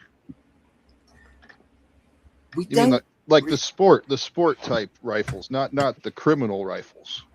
I mean, hunting over here is seen as being What, very much clay pigeon a- shooting? Or there's clay pigeon shooting. Yeah, I mean clay pigeon shooting. There are gun clubs. Clay pigeon shooting is a thing, which you'd have a shotgun, but you've got to jump through hoops. You've got to be a member of a gun club and have somewhere very, very safe and secure and very well hidden in order to keep it. It must only ever be taken out of the safe when being taken to a clay pigeon shoot. Yeah. Hunting, on the other hand, is very much a sport of the upper classes. Oh, yeah, I was going to say it's okay. a posh, See, affluent and- white person thing. Okay. Like But here it's like it's almost the opposite. It's almost No, like like where there's I more live, working class people doing it. I literally and can legally, as long as it's in season, I live in a township. So I can legally fire a firearm out my back door. I could right now, out of the window in my den, shoot a firearm. I mean, most of the large animals, I mean, Mr. Right. Baker's got a point here. Most of the large animals that live in Britain are protected or Yeah, owned see- by farmers. If it's in season, I used to have 5 deer what would walk through our neighborhood along the wood line. And if I wanted to, I could have shot them out of The my only back. the only animals Out I of could my- hunt around, the only animals I could hunt around here are the next door neighbour's cats. Yeah. I second that. I would happily. I mean, around here, Rid of it's that not ginger people, cat. obviously, but I mean, there are cows, there are sheep, there are ducks, you know. But in terms of like deer and stuff, I've never seen one here. No. Maybe like closer towards Manchester in the fields over there, they have. You have deer. not seen deer? That's just No. baffling. No. I haven't seen deer where I live. Oh, There are deer okay. in the UK, just not around where I live. Yeah. Okay. See, it's just, and I'm not bagging on anybody. I hope you guys know that. It's No just, offense taken. I live in the middle of nowhere. Yep. The town I live in has 1,100 people. And you can walk 30, you walk out my back door and it's 28 miles to the next road. So I'm not bagging on anybody. That's It's just- obviously that's completely different to the UK.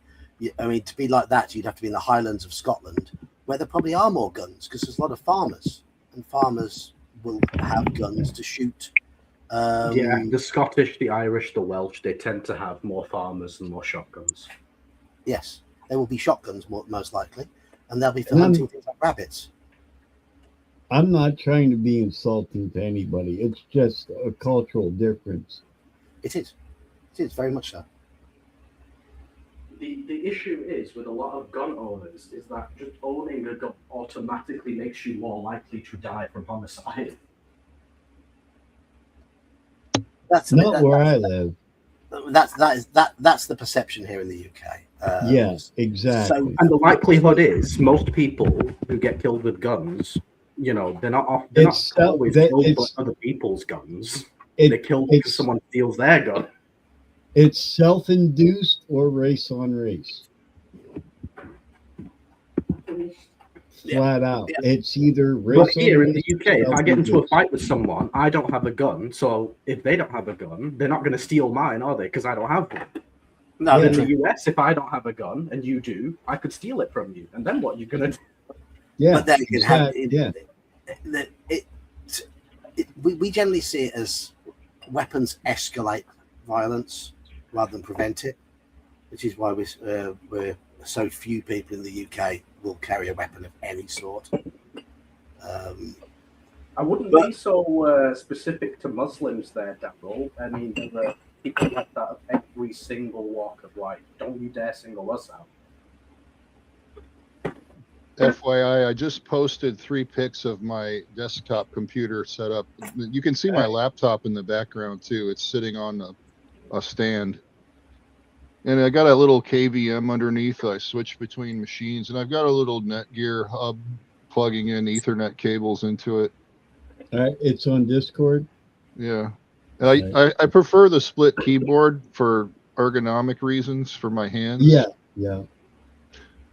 I mean, I can't stand those standard keyboards that are just straight lines, right? They hurt my fingers when I'm doing it for a long time. And then the mouse is tilted at a 45-degree angle to help relieve the stress on my wrist. Okay, that makes sense. That's cool. That setup is so beautiful. Except for the monitor, right? Yeah. It's a bit small, right? It's only like a 20-some inch. Yeah, it's all right though. That PC is so beautiful. It looks really sad without a graphics card.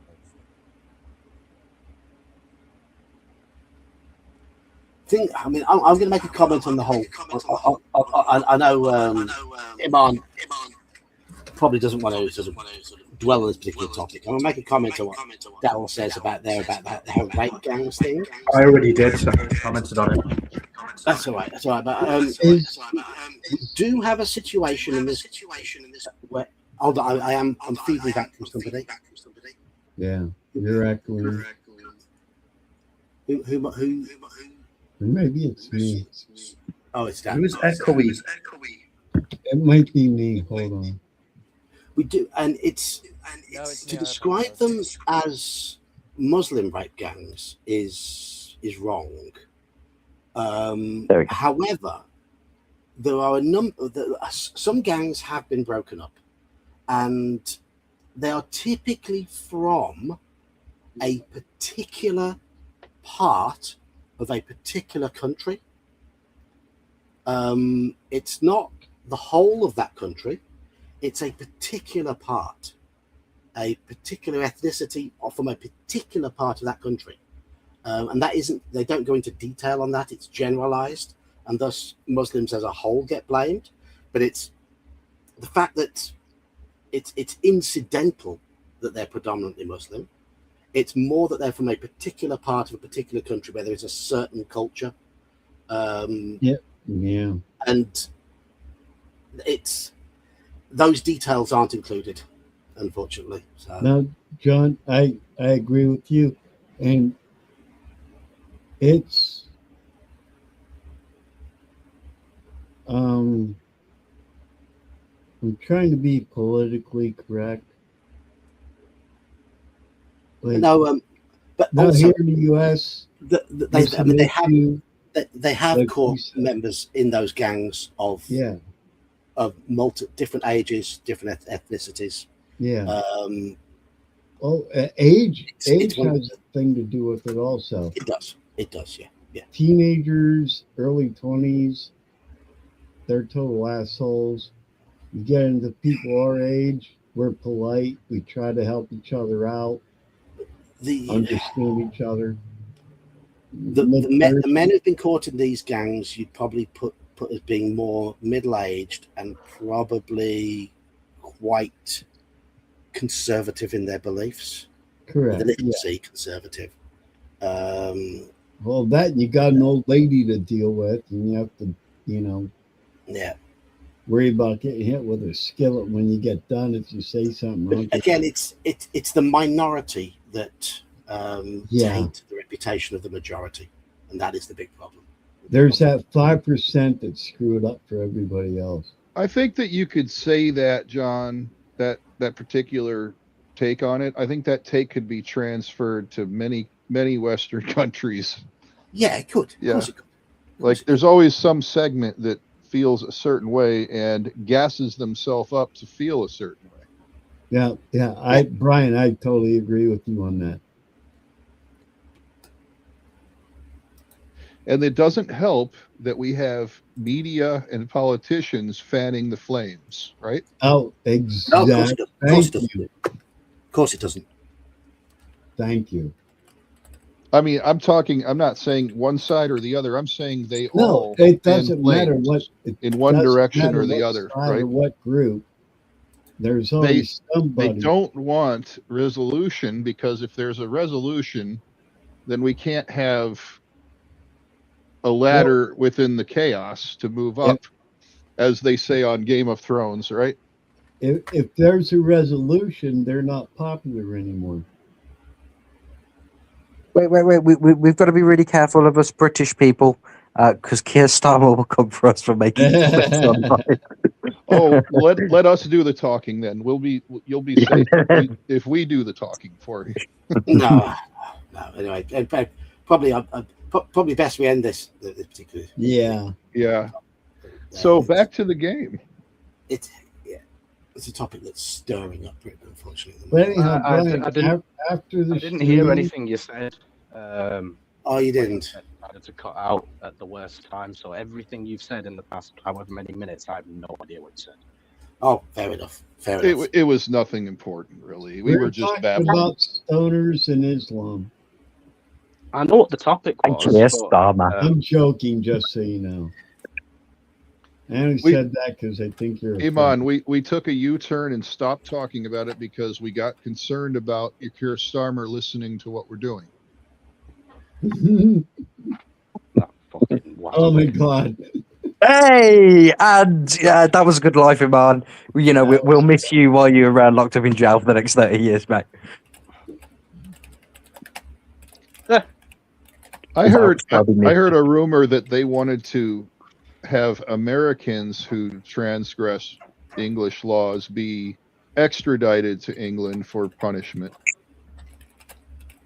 I honestly would love that because I guarantee It'd be a free trip. yeah, it's a free trip to England, and I guarantee their jails are a hell of a lot nicer than ours are. Ask me how I know. Are you sure about that? You haven't been to the UK. You have no idea what our prisons are like. No, you Wouldn't- guys I know are a few lot people who nicer can than tell we you. are. Wouldn't you rather save up for 6 months and then do it rather than go straight to jail when you get there? It's a free trip. Could just put you up in, I don't know, Brixton.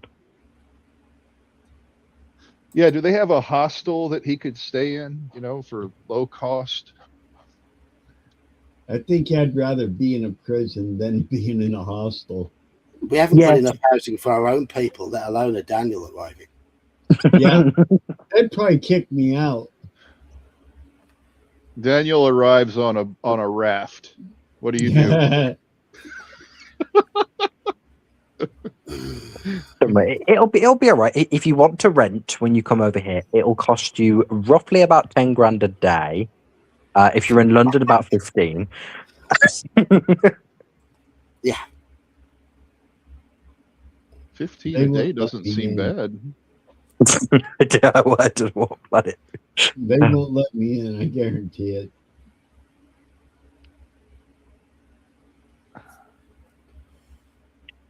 What is if let's say you're going the other direction, let's say like you guys want to head to the US, what government regulations or hoops do you have to go through to make that happen? I know the answer to Have- this one because I looked Have a into it criminal very record recently. at all, you can't enter the US. Yeah, no, that's I think that's number one. You apply for something called an ESTA, which stands for electronic something. Travel. Oh, the travel authorization thing. I did that for Canada, yeah. Yeah, it's exactly the same for the US. You do that, you can stay for 90 days. You just can't work. Okay. I'm not being racist, Iman, just so you know this. John could get in a lot easier than Iman could. I disagree with that statement because John is so ancient that I think he would struggle to fill out the form. No, they're gonna hold your race against you. Is what I mean. I doubt that. You know what? You got to look that up, guys. Don't take his word for it.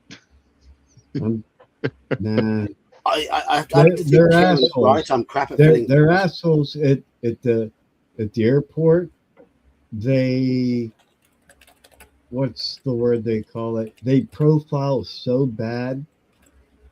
John, they're gonna look at half-old Irishman and be like, okay, go ahead.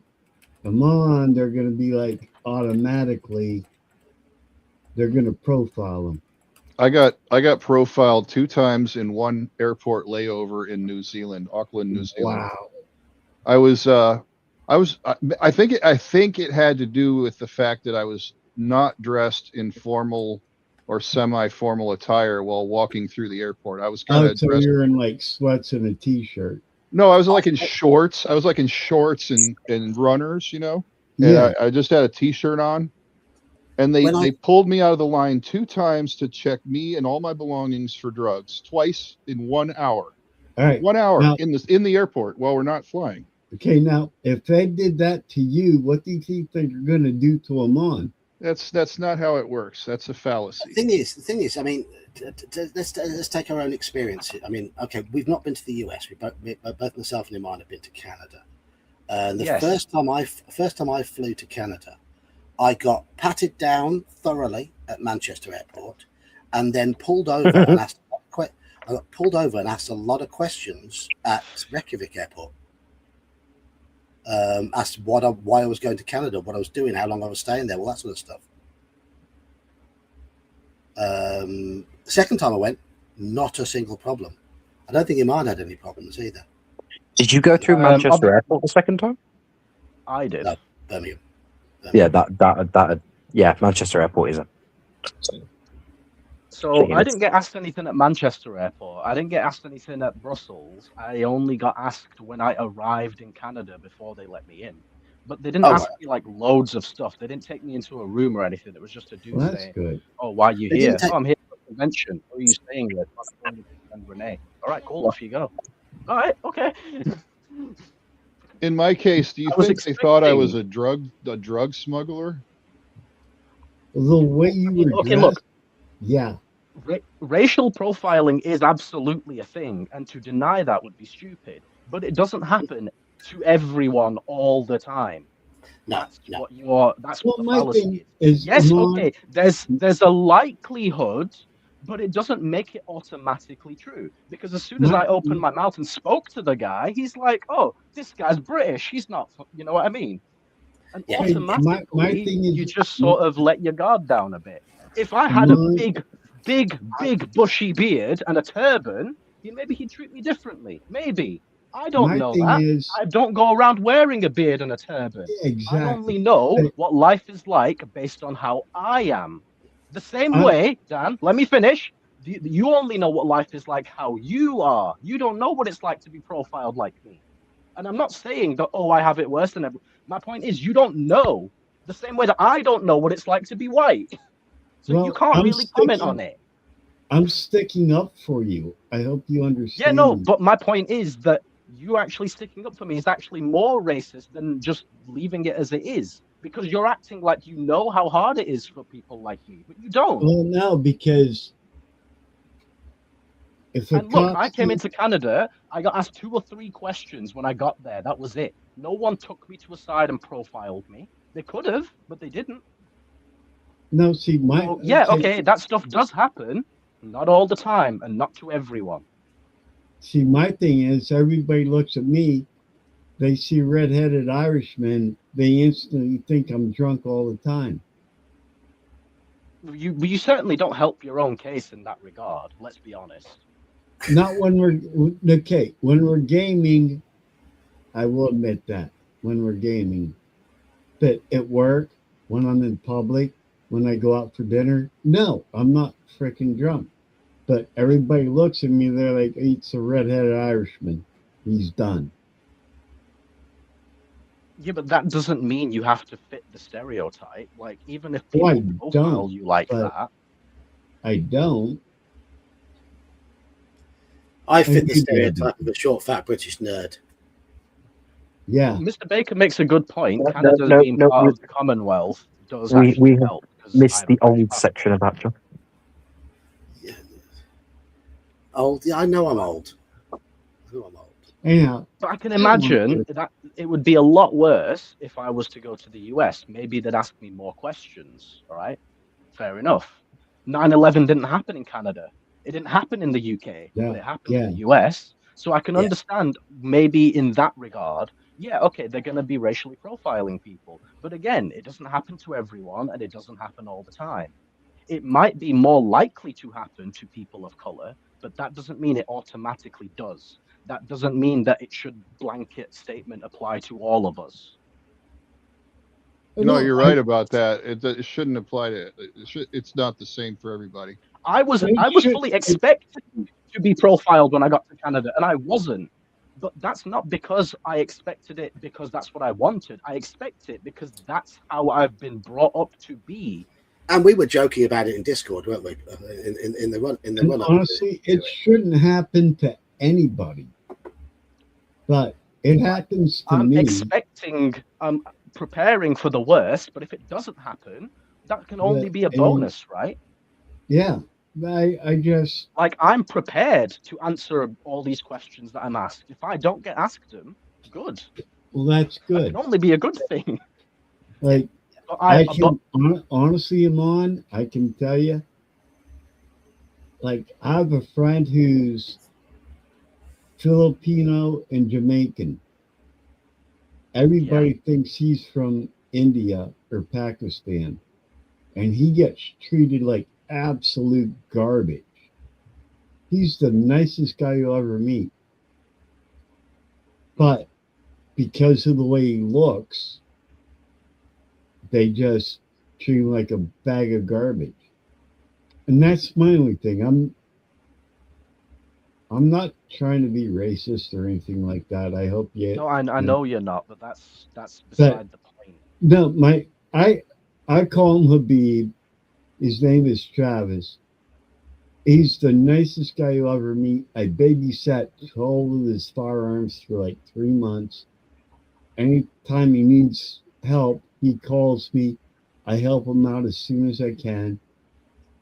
But he gets treated like a bag of shit because of the way he looks. And they assume the worst when he's not even those nationalities. And it's just infuriating. And If yes, anything, right, it is racism. And I'm sorry if you thought I was being racist. I wasn't. no. You know the amount of times you've said I'm not being racist. Dan, we get it. You're not being racist, right? But you're making statements regardless, Yeah, right? yeah, I understand. You don't have to qualify it by saying I'm not being racist. We know, Dan. We know. You don't have to keep saying it. But I think it's just what I will say is, I didn't get treated any differently when I was in Canada as to when I'm in the UK. In fact, the only difference was the fact that I wasn't worried about being arrested for smoking weed. Yeah, okay. The one thing Everything else was exactly the same. Everyone treated me like I was a fucking human being. That's all I want. awesome. Because I can tell you right now, if you came to the US, you'd be treated differently.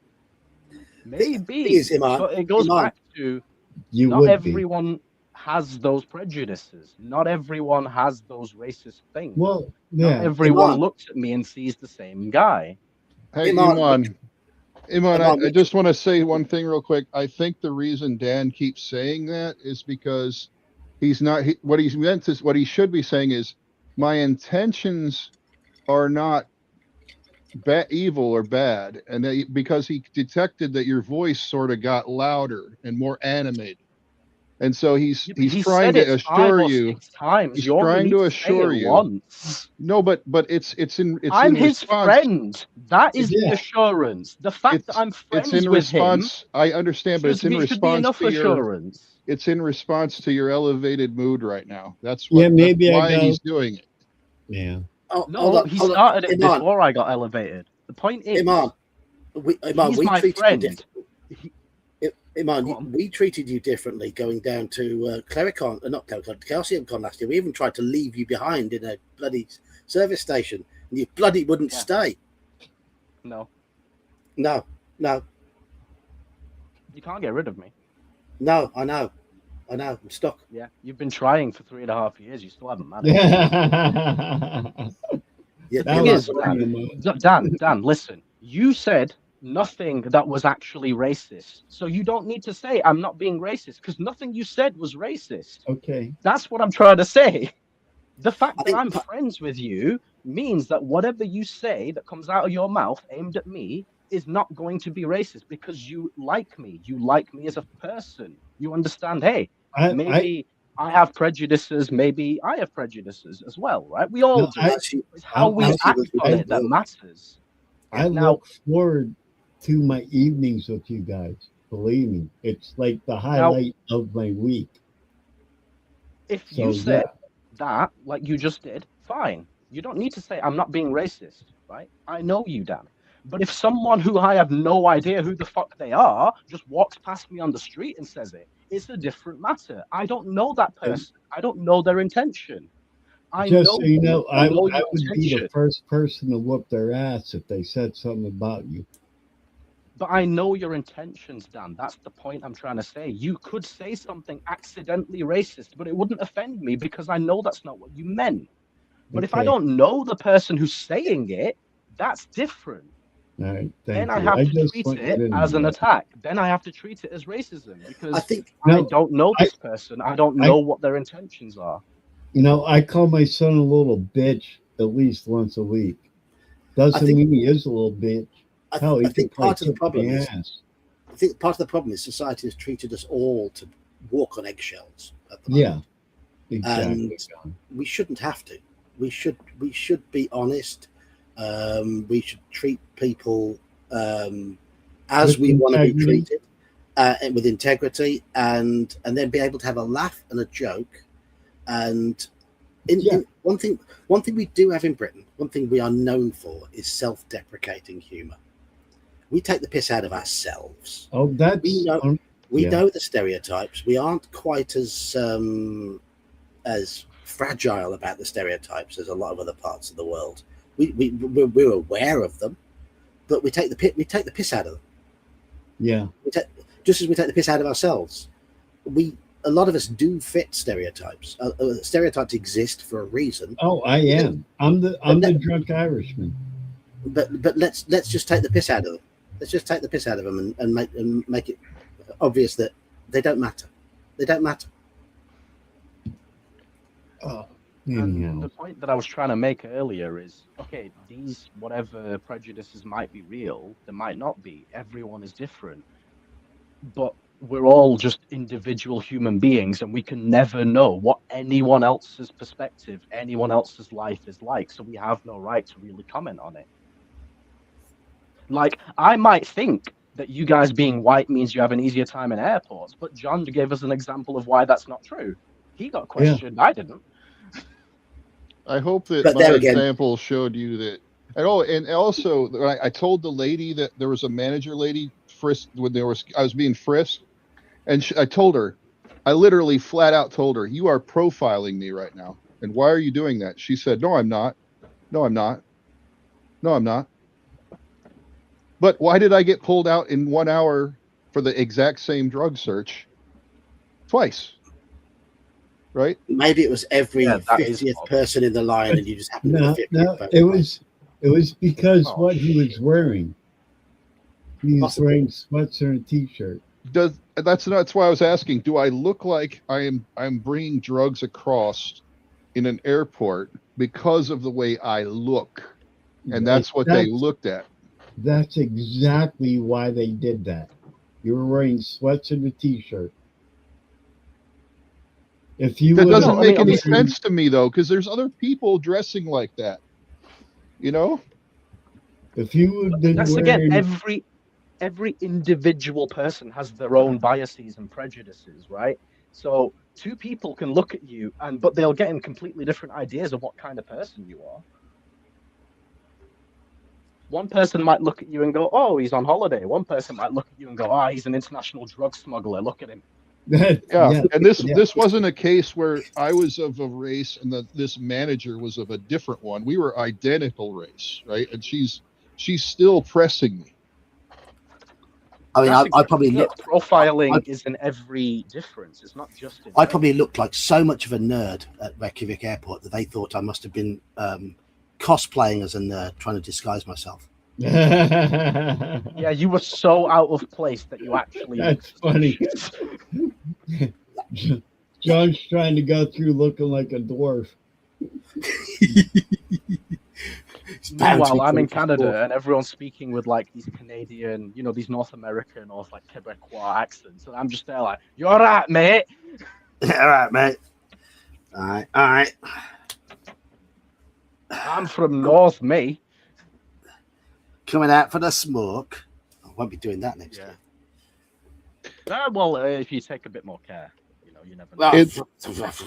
In a U.S. airport, I came there early in the morning. I was going through the security check line, and this guy gives me a dirty look, and he says, "Hold out your hands. I want to check you," because he wanted to see if there was any THC on my hands. So he rubbed this chemical across. And I'm thinking to myself, why did he think I was smoking weed? I don't even smell like it. I haven't done any of that on this vacation. Yeah. Yeah. Well, it's an it's always an interesting conversation when we talk about having different life experiences, and because we are so different in our life experiences. I mean, I've always lived in a city in England, and that couldn't be any more different than where Dan lives. It's totally the opposite, but yet we come together over the fact we play games, and we sit and have a laugh, playing games, talking shit on a Saturday, and we have fun. And what's his name? Was born in the hospital I worked at. Manfred, yeah. And we lived literally 60 miles apart from each other. And something I've always wanted to make clear is, I mean, I've always tried to keep my Discord very much apolitical. I know the politics of quite a few people on there, and we've got people at opposite ends of the spectrum, all over the place. But we get on because we're there for one purpose, and that's to game, yeah. And that's ultimately, to me, what matters. Be a decent person, because knobheads come in every size, shape, color, whatever. Yes. Orientation, etc. Religion. Absolutely everything. Being one way or another doesn't preclude you from being a knobhead. Doesn't make you a knobhead. I try to be a good person, especially with all you guys, because I consider you all friends. As long as you try. Even in life, I try to be a good person. Just out. And that's all that matters, mate. Like, being a good person or trying to be a good person is something we should all aspire to do if we're not already. Yeah. And as long as we keep trying, we'll be good people. And if I ever offend any of you guys, I want you to let me know first off. Let me know. That's what I was saying, Dan. When you say something, we know you're not trying to offend us because it's you and we're all friends. Yeah, just let me know if I piss you off, so I know not to do it again. That's all I ask. All right. No worries, Dan. I'd say the same, but you'd all just tell me to fuck off all the I'll time. just tell you, yeah, I will. I'll tell you to fuck off. Actually, I would never do that. No, and it comes back to that self-deprecating humor that us Brits have. I'll be the first to say I'm an annoying fuck. Usually people will agree. I'll agree with that. Yeah. I've been trying to get rid of him for 3 years. It took me 6 months to realise this. But unfortunately, he's like them annoying shellfish limpets that stick on rocks. You've got to really dig a knife in to get them off. No, if you insult me, I'm gonna laugh at you and call you a motherfucker and say screw you. you're not going to hurt my feelings. So Yeah, no, that's fair. That's fair. Yeah. I mean, you can tell me to screw off, but then I'm just going to come back at you. Yeah, that we give as good as we get. I think that's what we're all I hope you at here. appreciate that. Yeah. Well, Another thing is life's too short to be, feuding with other groups Yes. of people in the Yeah. first place, right? We're all going to die soon anyway, right? Well, I think You're either going to get over it or die pissed off. Take your pick. I think the Yep. important thing to remember about all of this is that we should focus on our similarities instead of our differences. Oh no, I think we are more similar than we are different if you think about it. I mean, I'm strongly inclined to disagree with that. Okay. Fundamentally, you and I are very different people, but we're both here for the sake of a purpose. I don't know that we're too different, but you I can think disagree. you and I are with me. pretty much as far opposite as you can get, mate, to be honest with you. In terms of life experiences, yes, but I think a lot of us. Well, there is. Okay. I think a lot of us who I've gamed with, I think a lot of you do share some similar character traits. Some, not all, but Okay, I will admit, socially, just because of how we were raised and what I'm able to do and what Amon is not able to do. Let me put it to you does this way. on the side, what I do on the side. Maybe we go down the middle. Let me put it to you this way, Dan.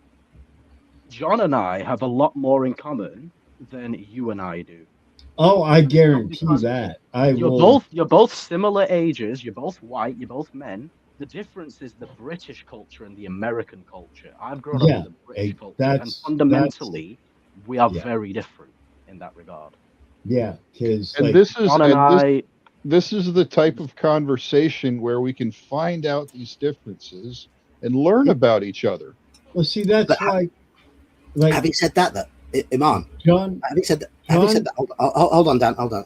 Okay. Having said that, I would say that me and you are closer to Dan than me and you would be to somebody who'd grown up in China, for example.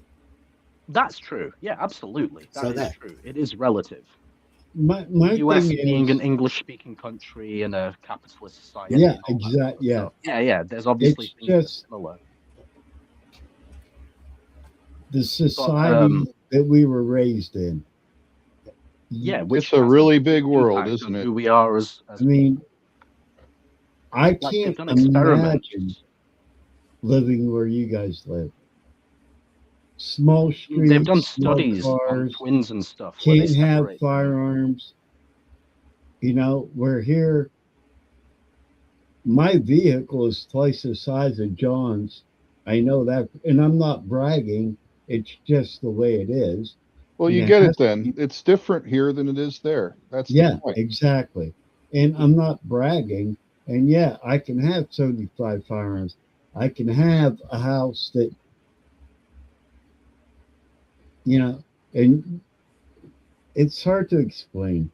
It's America, and look. So, just because I said John and I have a lot more in common doesn't mean that we're so similar. There's still a lot of fundamental differences between. I know there is. Amon, I know there is, and it's just social. But we don't focus on what separates them. If anything, that makes interesting conversations every now and then. That's great. But we're here because of the things that we're all similar in. We all like games. And the thing I love is that we can actually talk peacefully about it. Yes, and that's key. I think that is key to getting on with people, is being able to have this sort of conversation without taking offence at what people say, without getting riled by it all, just by being And you know what, open. Dan? I will say, I'm sorry for raising my voice, but you're probably used to dealing with people who just assume you're being racist, but I don't assume that.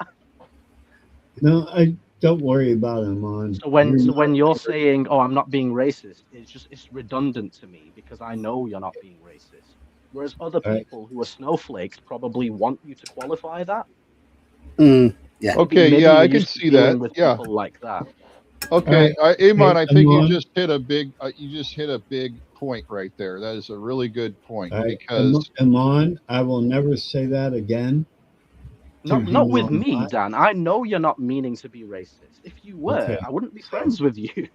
One Yeah. ring has nailed it here. The joy of hobbies, bringing people of all sorts of backgrounds together in unity. Absolutely, 100%. Absolutely, No, absolutely. yeah. I mean, we can all get into a game and have fun. And And it's my escape. I get to yes, like tomorrow, I look for, well, every Saturday in the afternoon, but especially like every other Saturday, like when Brian runs the morning and then John runs the afternoon, I get a whole day where I don't have to think. I can just sit in my chair and be alone. yep. And I I know. love that. You guys have no clue what these games mean to me. Well, and I appreciate that. Fully appreciate that. And we'll never know what they mean to you because we'll never be you. Yeah. But No, we know no, you appreciate it. yeah. You're an asshole. Yes, I am. What you fuck do about it? I'm all the way over here. You can't even shoot me. Yeah, Oh, you're right. I can't. here's another fact of life. Drinking and parking causes accidents. Correct. It does. So don't do it. Don't drink or don't park. You just I want to keep driving. I want to back up to Iman's previous point that he was saying because it's About he snowflakes. he hit something that struck me. All right. He's pointing out, Dan, that in our country we are reflexive because we're constantly dealing with people that are in contention with us over here. Like we're Correct. verbally in contention or otherwise, right? Like Yeah, I can agree with that. on the street, in the public, right? We have to there are people that are literally spend their time looking for ways to attack other people and their Or ways to be reputation. offended by something someone said. Yeah. And they spend their whole lives trying to instigate, inflame, or shame people. That's the word I'm looking for. Yeah. Okay. And otherwise And propagate the issue. And Yeah. the internet has empowered them. And so Yes. we have had to fight these battles so many times on not huge battles, but I'm seeing like the accumulation of small battles, right? It's the daily bullshit. Mhm. That turn your attitude and your reflexes and your instincts up end to where you can't relax most of the time and you're worried about, oh, is this going to happen, is this going to be the I've seen where this goes before, you know. Yep. Mhm. I totally agree. That's why every time I take the wife and kids out for dinner, I sit with my back to a wall and I look at the main door, and it's gotten to that point. And I've been that way for 15 years. I've never felt that need at all. It's back to the wall, eyes at the door, kids and wife in front of me, so I know what's going on. That's the way I am. Whereas here, yeah, I mean, I've probably been married for a similar amount of time in my life in total as you. I've got kids similar ages. and I've never felt that need.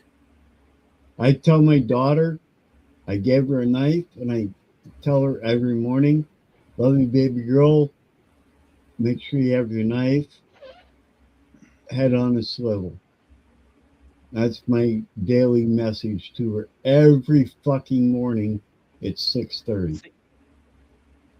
Now it's going to sound like I'm being racist, but I'm glad to live in a country where I don't have to do that with any of the people that I love. I don't have to tell my niece, make sure you have your knife with you or anything like that. Yeah. And I'm not saying the UK is like totally safe. It's not. Nowhere is. But just the Well, fact that we don't have to really have conversations like that with people for the most part. Yeah, we don't. My thing is, I'm paranoid. So I have never once in my 54 years ever felt the need to carry a weapon. John, I envy you. I truly do.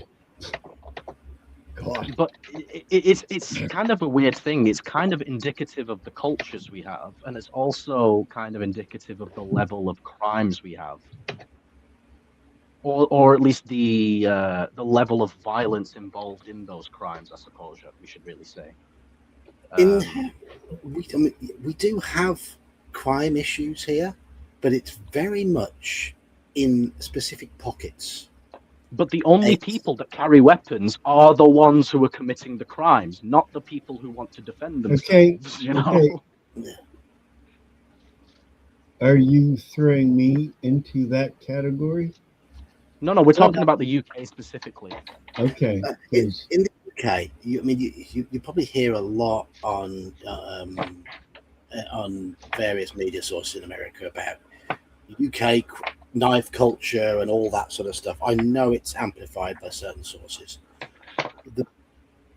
The issues with knives in Britain are almost always very similar to, for example, if you go downtown Detroit in America.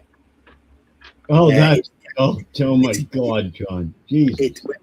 Where you go there? Oh my God.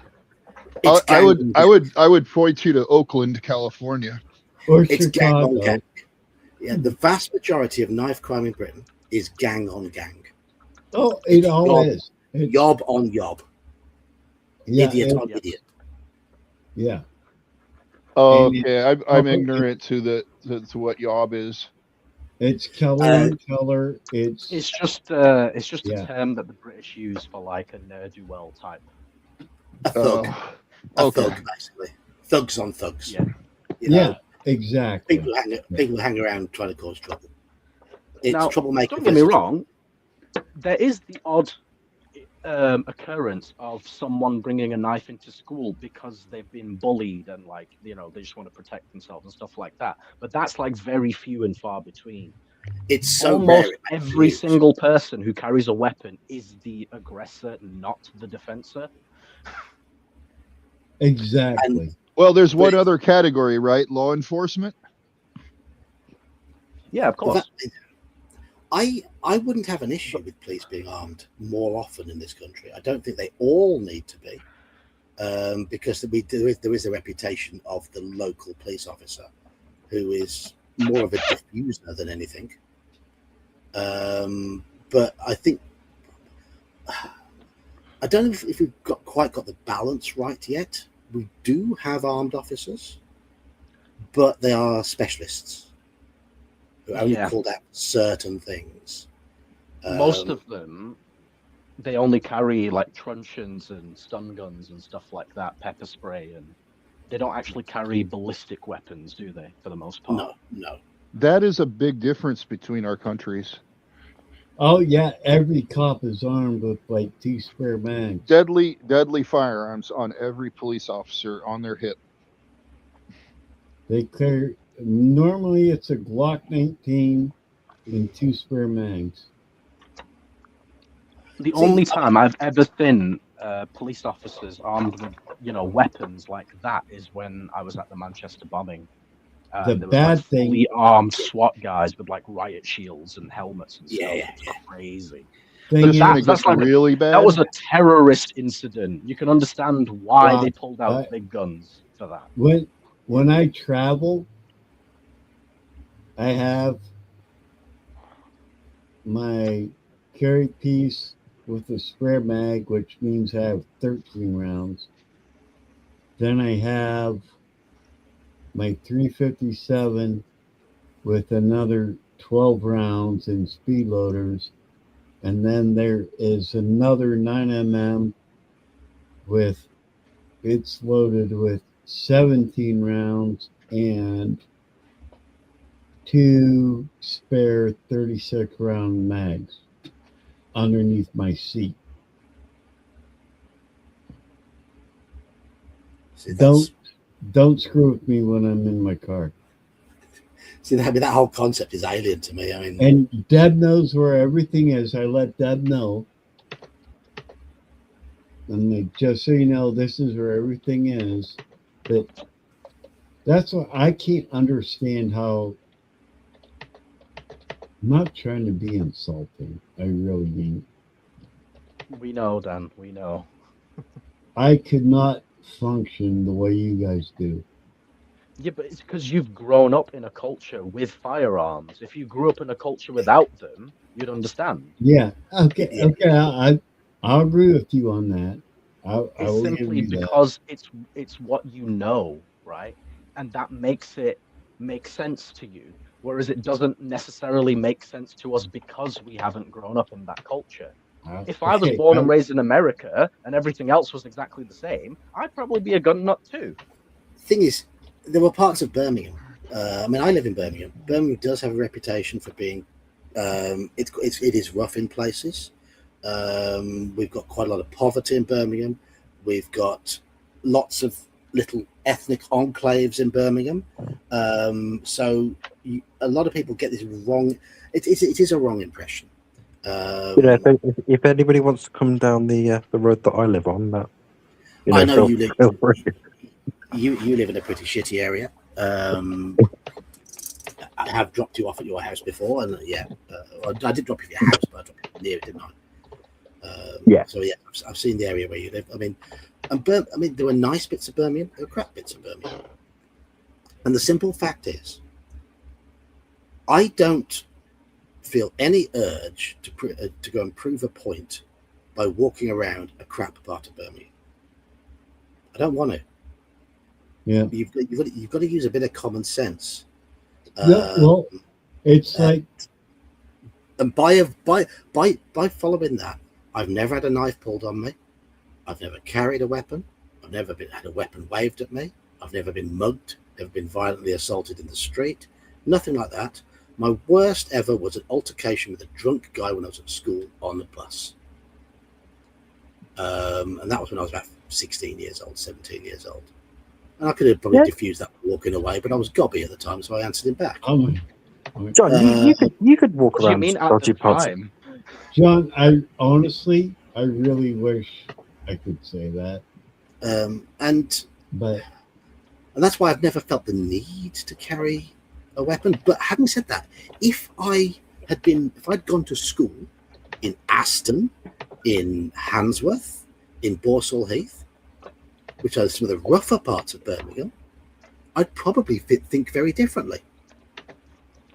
But I didn't. So, I mean, I wouldn't contest the fact you could walk around anywhere in Birmingham because nobody would want to hurt a poor pensioner. Fuck off. For fuck's sake, man. You're such a dick. Have they sorted out the rubbish collections out in Birmingham yet? No. But the part of Birmingham I live in is on the edge of Walsall, and I come under Walsall Council, and it's not been an issue here. So I just look across the boundary. I can see the boundary to Birmingham is just literally just past the end of my garden, and I can look over there and laugh. But no, I posted a video on It Discord a while must be back. nice. I posted a video on Discord a while back of an American dude, and he was clicking through places in the UK until he found an ugly one. Of course, the ugly one was fucking Birmingham. Of course it was, yes. Yeah. Birmingham is an industrial city, at least it was. We've got a beautiful, beautiful library. We have a beautiful library. That's it. That's all we have that's beautiful. It's not no. Sutton Park's quite nice, But we were an industrial city. Birmingham really grew in the 18th and 19th centuries, based on coal mining, and strangely enough, gun production. Coal mining, gun production, car production. The Brits made several very good firearms. The 303 Enfield is an amazing rifle. Believe me, it is. I have a friend that has one. I babysat one for 2-3 months. I believe that a lot of those would have been made in Birmingham. But the Enfields are amazing. But I say, because of its industrial roots, that's why Birmingham, compared to a lot of other British towns and cities, is quite an ugly city, because it grew up as an industrial hub. Whereas you've got the likes of Bath, York, other places like that that are more historical, many older buildings. But no, it's one of those things. Don't believe everything that every bit in the media says about every place. They pick up on the worst parts and sensationalize it. And the other thing is, other countries are likely to exaggerate your country's worst parts than they are their own. Yeah. Absolutely. On that note, the UK I was government watching. will talk about how shit the UK is, but other governments will. Yeah. I've been watching those videos where Brits visit America and they tell us what's different. I've been watching a few of those lately, and this whole conversation fits right into that. Yeah. Like that, it's like I know there's probably videos out there where the opposite, where American would go to Britain and tell everybody in America what it's like, and tell everybody it's not like the news tells us we're in our country. It's different, you know. It's not the same. People aren't this way. They're this way, you know. Because I experienced it. I got on the ground and shook people's hands, figured it out. You know, I didn't take someone else's word for it. Absolutely. That is my definitely only a fact. thing is, Oh, Janet. be polite. Yes. That's all you gotta do. Be polite. But it is different based on where you go as well. Like if you were to come visit somewhere in the north, you'd likely have a better time than if you visited London, because people in London are just nowhere near as friendly. Yeah. And then if you went to London, you'd go, oh, fucking hell, the UK is a shithole. It looks shit. The people are shit. I don't ever want to go back. If you come visit where I live or where John lives, you'd have a different experience. Guess which part gets reported to us first? London. London. Yeah. But only certain parts of London again. I'm guessing only certain parts of London as well. Yeah, they don't tell you what goes on in freaking Kensington. No, God. See, if I were to go there, I would want to drive into the middle of the country and buy fish and chips 3 times a day. That's what I would do. Yes, good man. Fish and chips in the north. That's how you know what the country is like. You go to the middle of nowhere, eat their cuisine, food, whatever you want to call it. You go to a backyard bar and have their food. That's how you know how people are.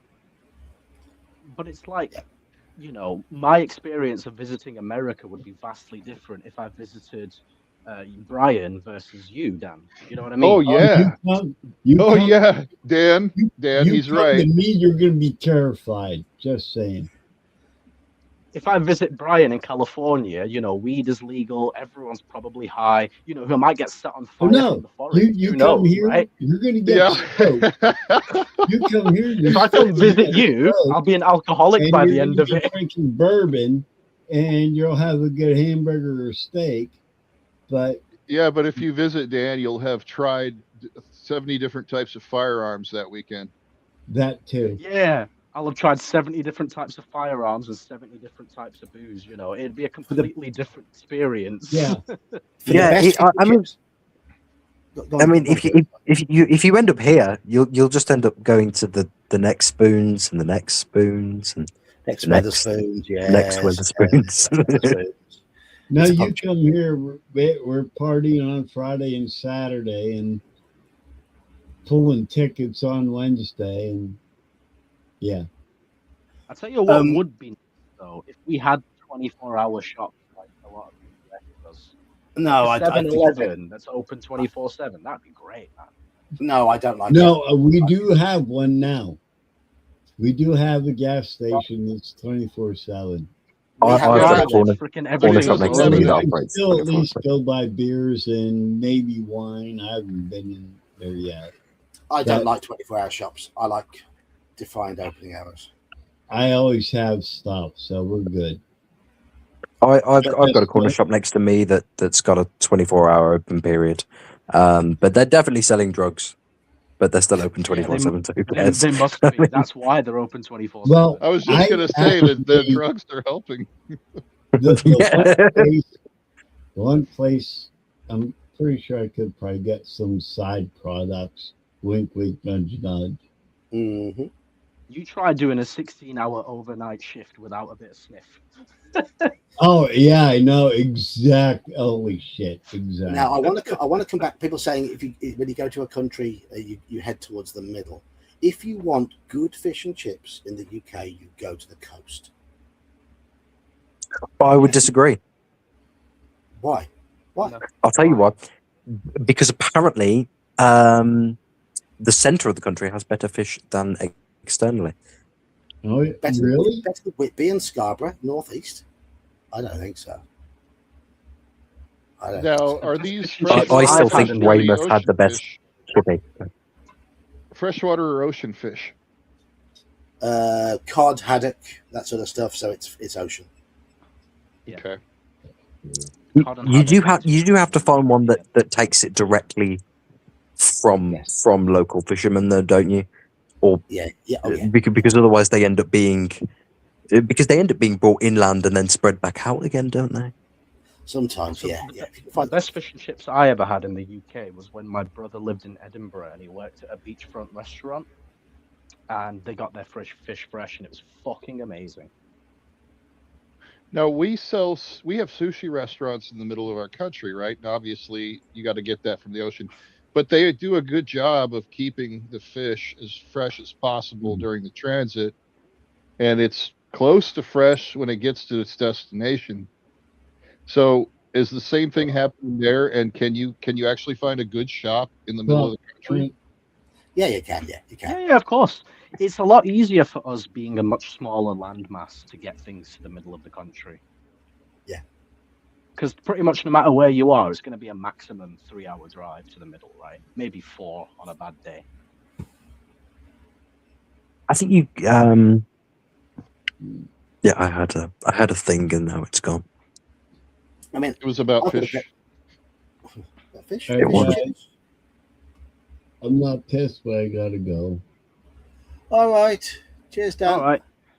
Dana, get your computer set up tonight. It's gonna be Monday or Tuesday. Okay. Well, you'll be fine tomorrow. You know how to get in to the game. Have a good night, guys. See you tomorrow, Cheers, Dan. You too, Dan. Cheers. Thief Keith, generally in terms of England, the further north you go, the more down to earth people are. That's what I found. So it's not always, they're not always friendlier, but more upfront. Oman is the perfect example of this. Yeah. The fuck you just say to me, pal? I had I used to live in Leeds, which is in West Yorkshire. It's about as far north as where Iman's from. But I was a student there, and we had some Geordies. One Geordie in our house. Geordies from Newcastle, so not quite as far north as Cumbria. And he was one of the nicest guys you'll ever meet, apart from if he didn't like you. But if he didn't like you, he would say so straight away, There would be no hiding it at all. But he would Listen, just say, mate, I don't fucking like you, all right? yeah, I don't like you. I don't like you. Go away. Get out of my sight. If he liked you, he was the nicest person. But what you got from him was no bullshit. No bullshit at all. You got it. It was so easy, and it is so easy to get on with somebody like that because there's nothing Because you hidden. knew that you stood with them. Simple as that. Yeah. You never had Yeah. to question, is this guy my friend or not? Does this guy like me or not? He's fucking talking to me and he's being nice. Of course he likes me. I've seen Yeah, the people he doesn't like. He's in the pub with me, having a pint with me, chatting to me about all sorts of nonsense. Yeah, there you go. I've seen Imagine how he treats the people he doesn't like. Of course he likes me. Yeah, Imagine if all human beings had that little circle around their feet that was either green or red. Like in the video games, right? Hostile, friendly. Yep. But it's not. We have to figure it out. If they had a health bar, they're an enemy. Simple as that. Yeah.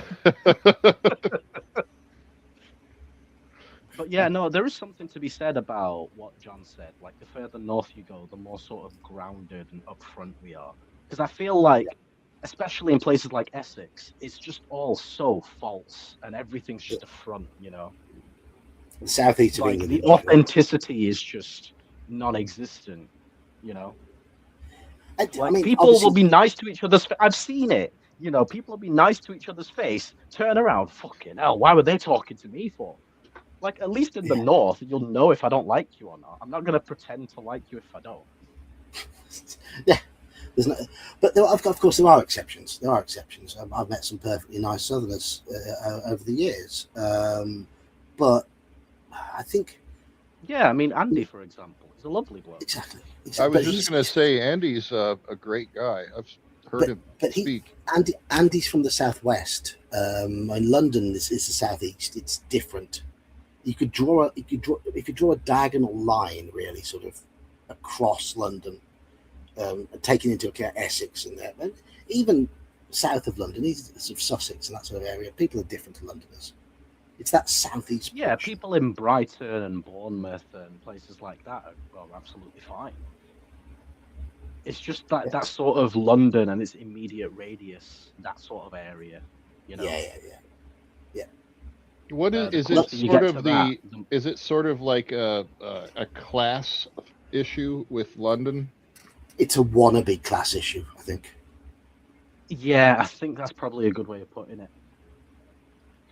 I think it's a wannabe. London has that sort of status symbol that the rest of the UK kind of doesn't. Like, if you say London, almost everyone knows where that is, right? But if you said Birmingham, people might not. Manchester, Liverpool, they might not know where that is. But everyone knows where London is. Yeah. So there's that kind of false class, you know, like John said about if you live in London, you're just seen to be higher class. But people from the UK know that that's really not the case. Yeah. There are pockets of London that are like that, you know, more affluent, more posh, more well-to-do. But there are areas of London that are complete fucking shitholes. And there's also some very working class, down to earth areas of London, but they're unfortunately sort of tarred with the same brush as the knobheads. Well, the issue is no one really gives a shit about the in between. It's the extremes they care about, right? Yeah, of course. When my family talk about London for its being a shithole or being a lovely, they'll never say it's all right. You know. For us, it's east, west, and in the middle, not north, south, and in the middle. But when my family flew out here a couple weeks ago to visit California, they told me they were coming a couple weeks in advance, and I met them, and we went down to the beach in Santa Cruz and hung out, and I told them, guys, I recommend you not to go to San Francisco because lately there's been a lot of property crime. You have a rental car, you didn't get the full insurance package. I'm just worried about you, okay? Mm-hmm.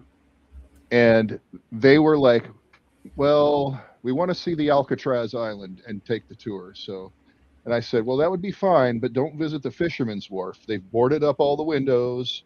All that are there are homeless people doing fentanyl and heroin on the streets during the afternoon in open air drug markets. So if you want to take your children and drive through there and let them see that, that's on you. But I'm just warning you, this is what you're going to face when you go there. There's a couple of guys who come into my shop, and they are a gay couple.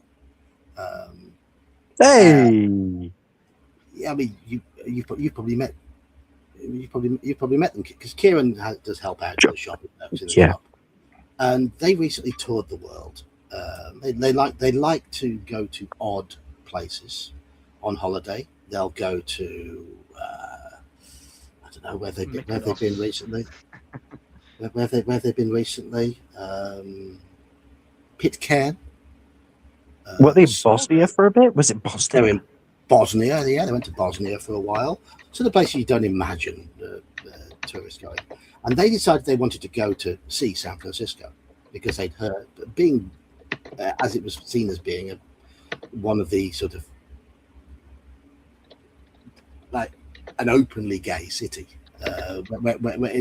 first city in America where it was seen to be open and in that sense. And they have more of an open gay culture there, yeah.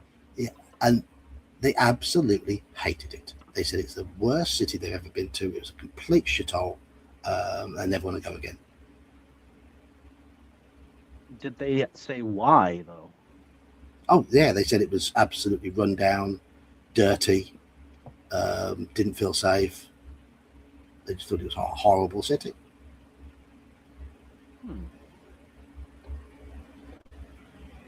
They are quite posh, and one of them is quite posh. One of them, very, very, very well spoken. They're nice guys. They're not.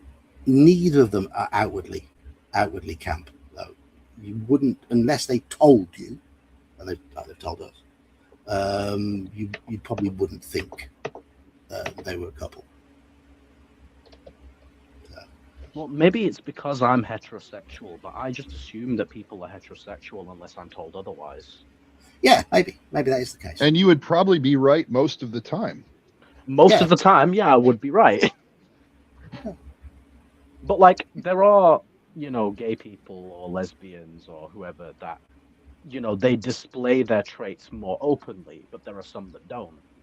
Yes. But just because they're displaying those traits doesn't automatically make them gay. I know someone who sounds gay as fuck, but he's not. Similarly, I know someone who sounds more like a man than any of us, but he's gay as fuck. But, and I don't mean that as an insult. I'm just saying people display differently than how they are. Just because someone looks or sounds a certain way doesn't make them that way. As you say, I just prefer they stay dressed. Yes. Most importantly, I agree there. Yeah, I do agree with that. Because I've seen some things out here on the street. I can imagine. There, some of these. I mean, my whole thing, like, if your prerogative, if your life choice, or some people don't think it's a choice, if you're gay, that's fine. Just please don't be gay with me because I'm not. That's it, Yes. Yeah. Like, and I think because I'm so comfortable in my sexuality, I can jokingly be gay and be all right with it, and because I know it doesn't mean anything. But yeah. Doesn't mean that I'm gay. I'm straight, and I always will be, and I know that.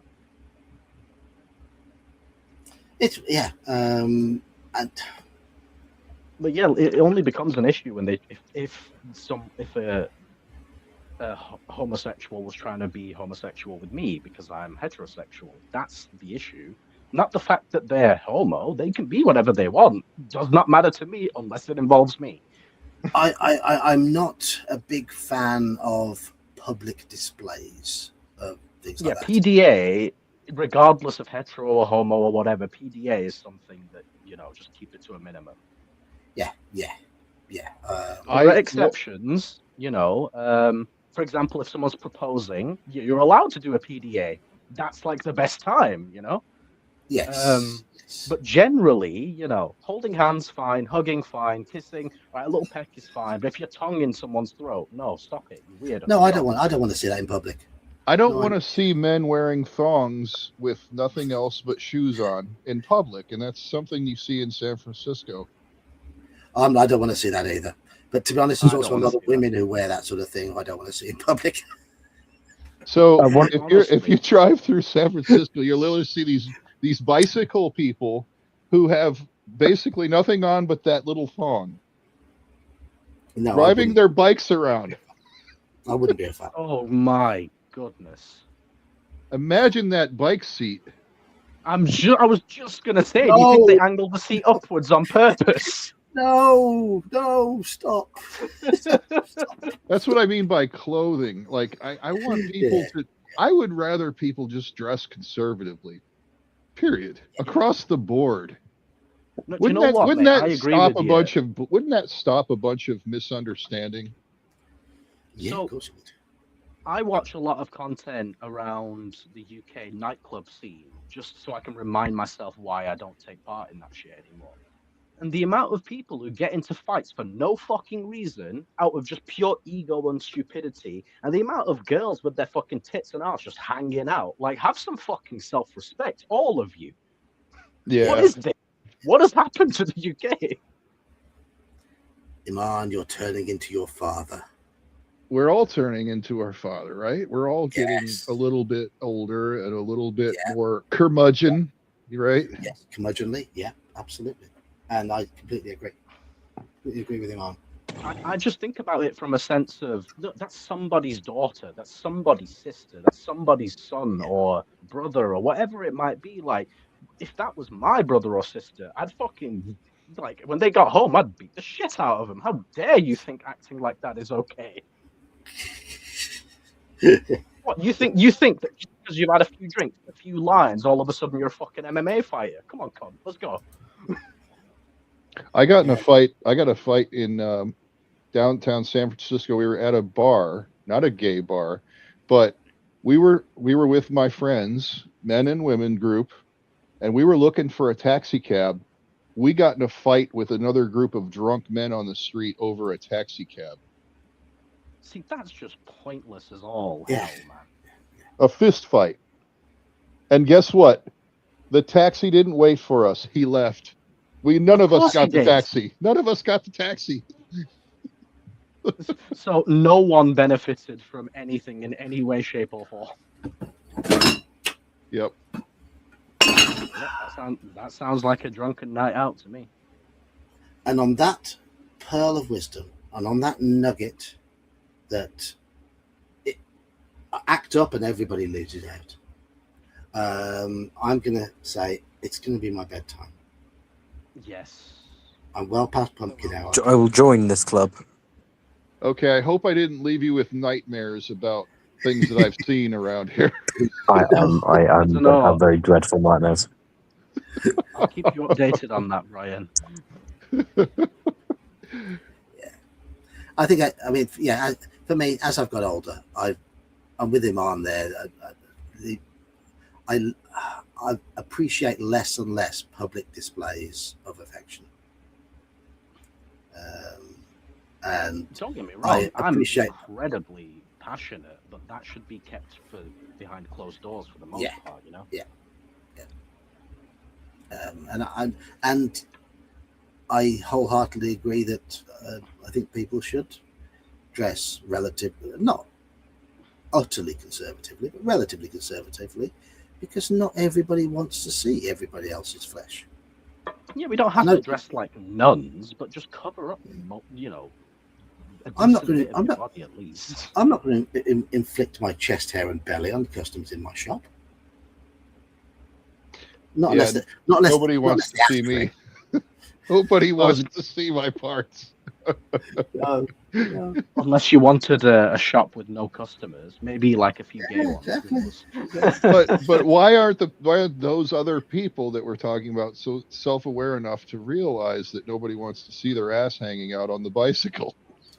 I don't think it's a matter of self-awareness. I think it's a matter of selfishness.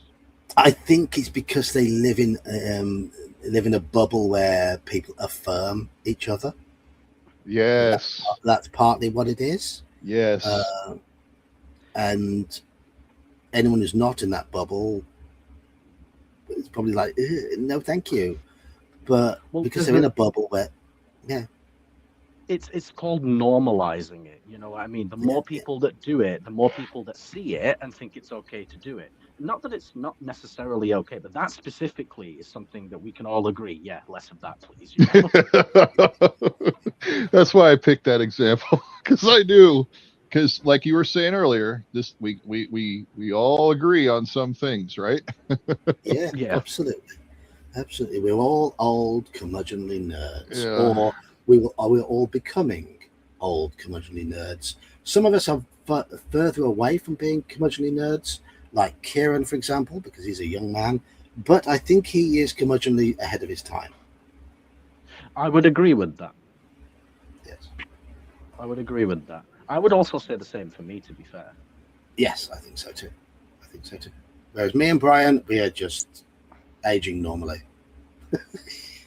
Yeah, it's sort of expected. I can believe that Brian is aging normally, John. But oh, not again.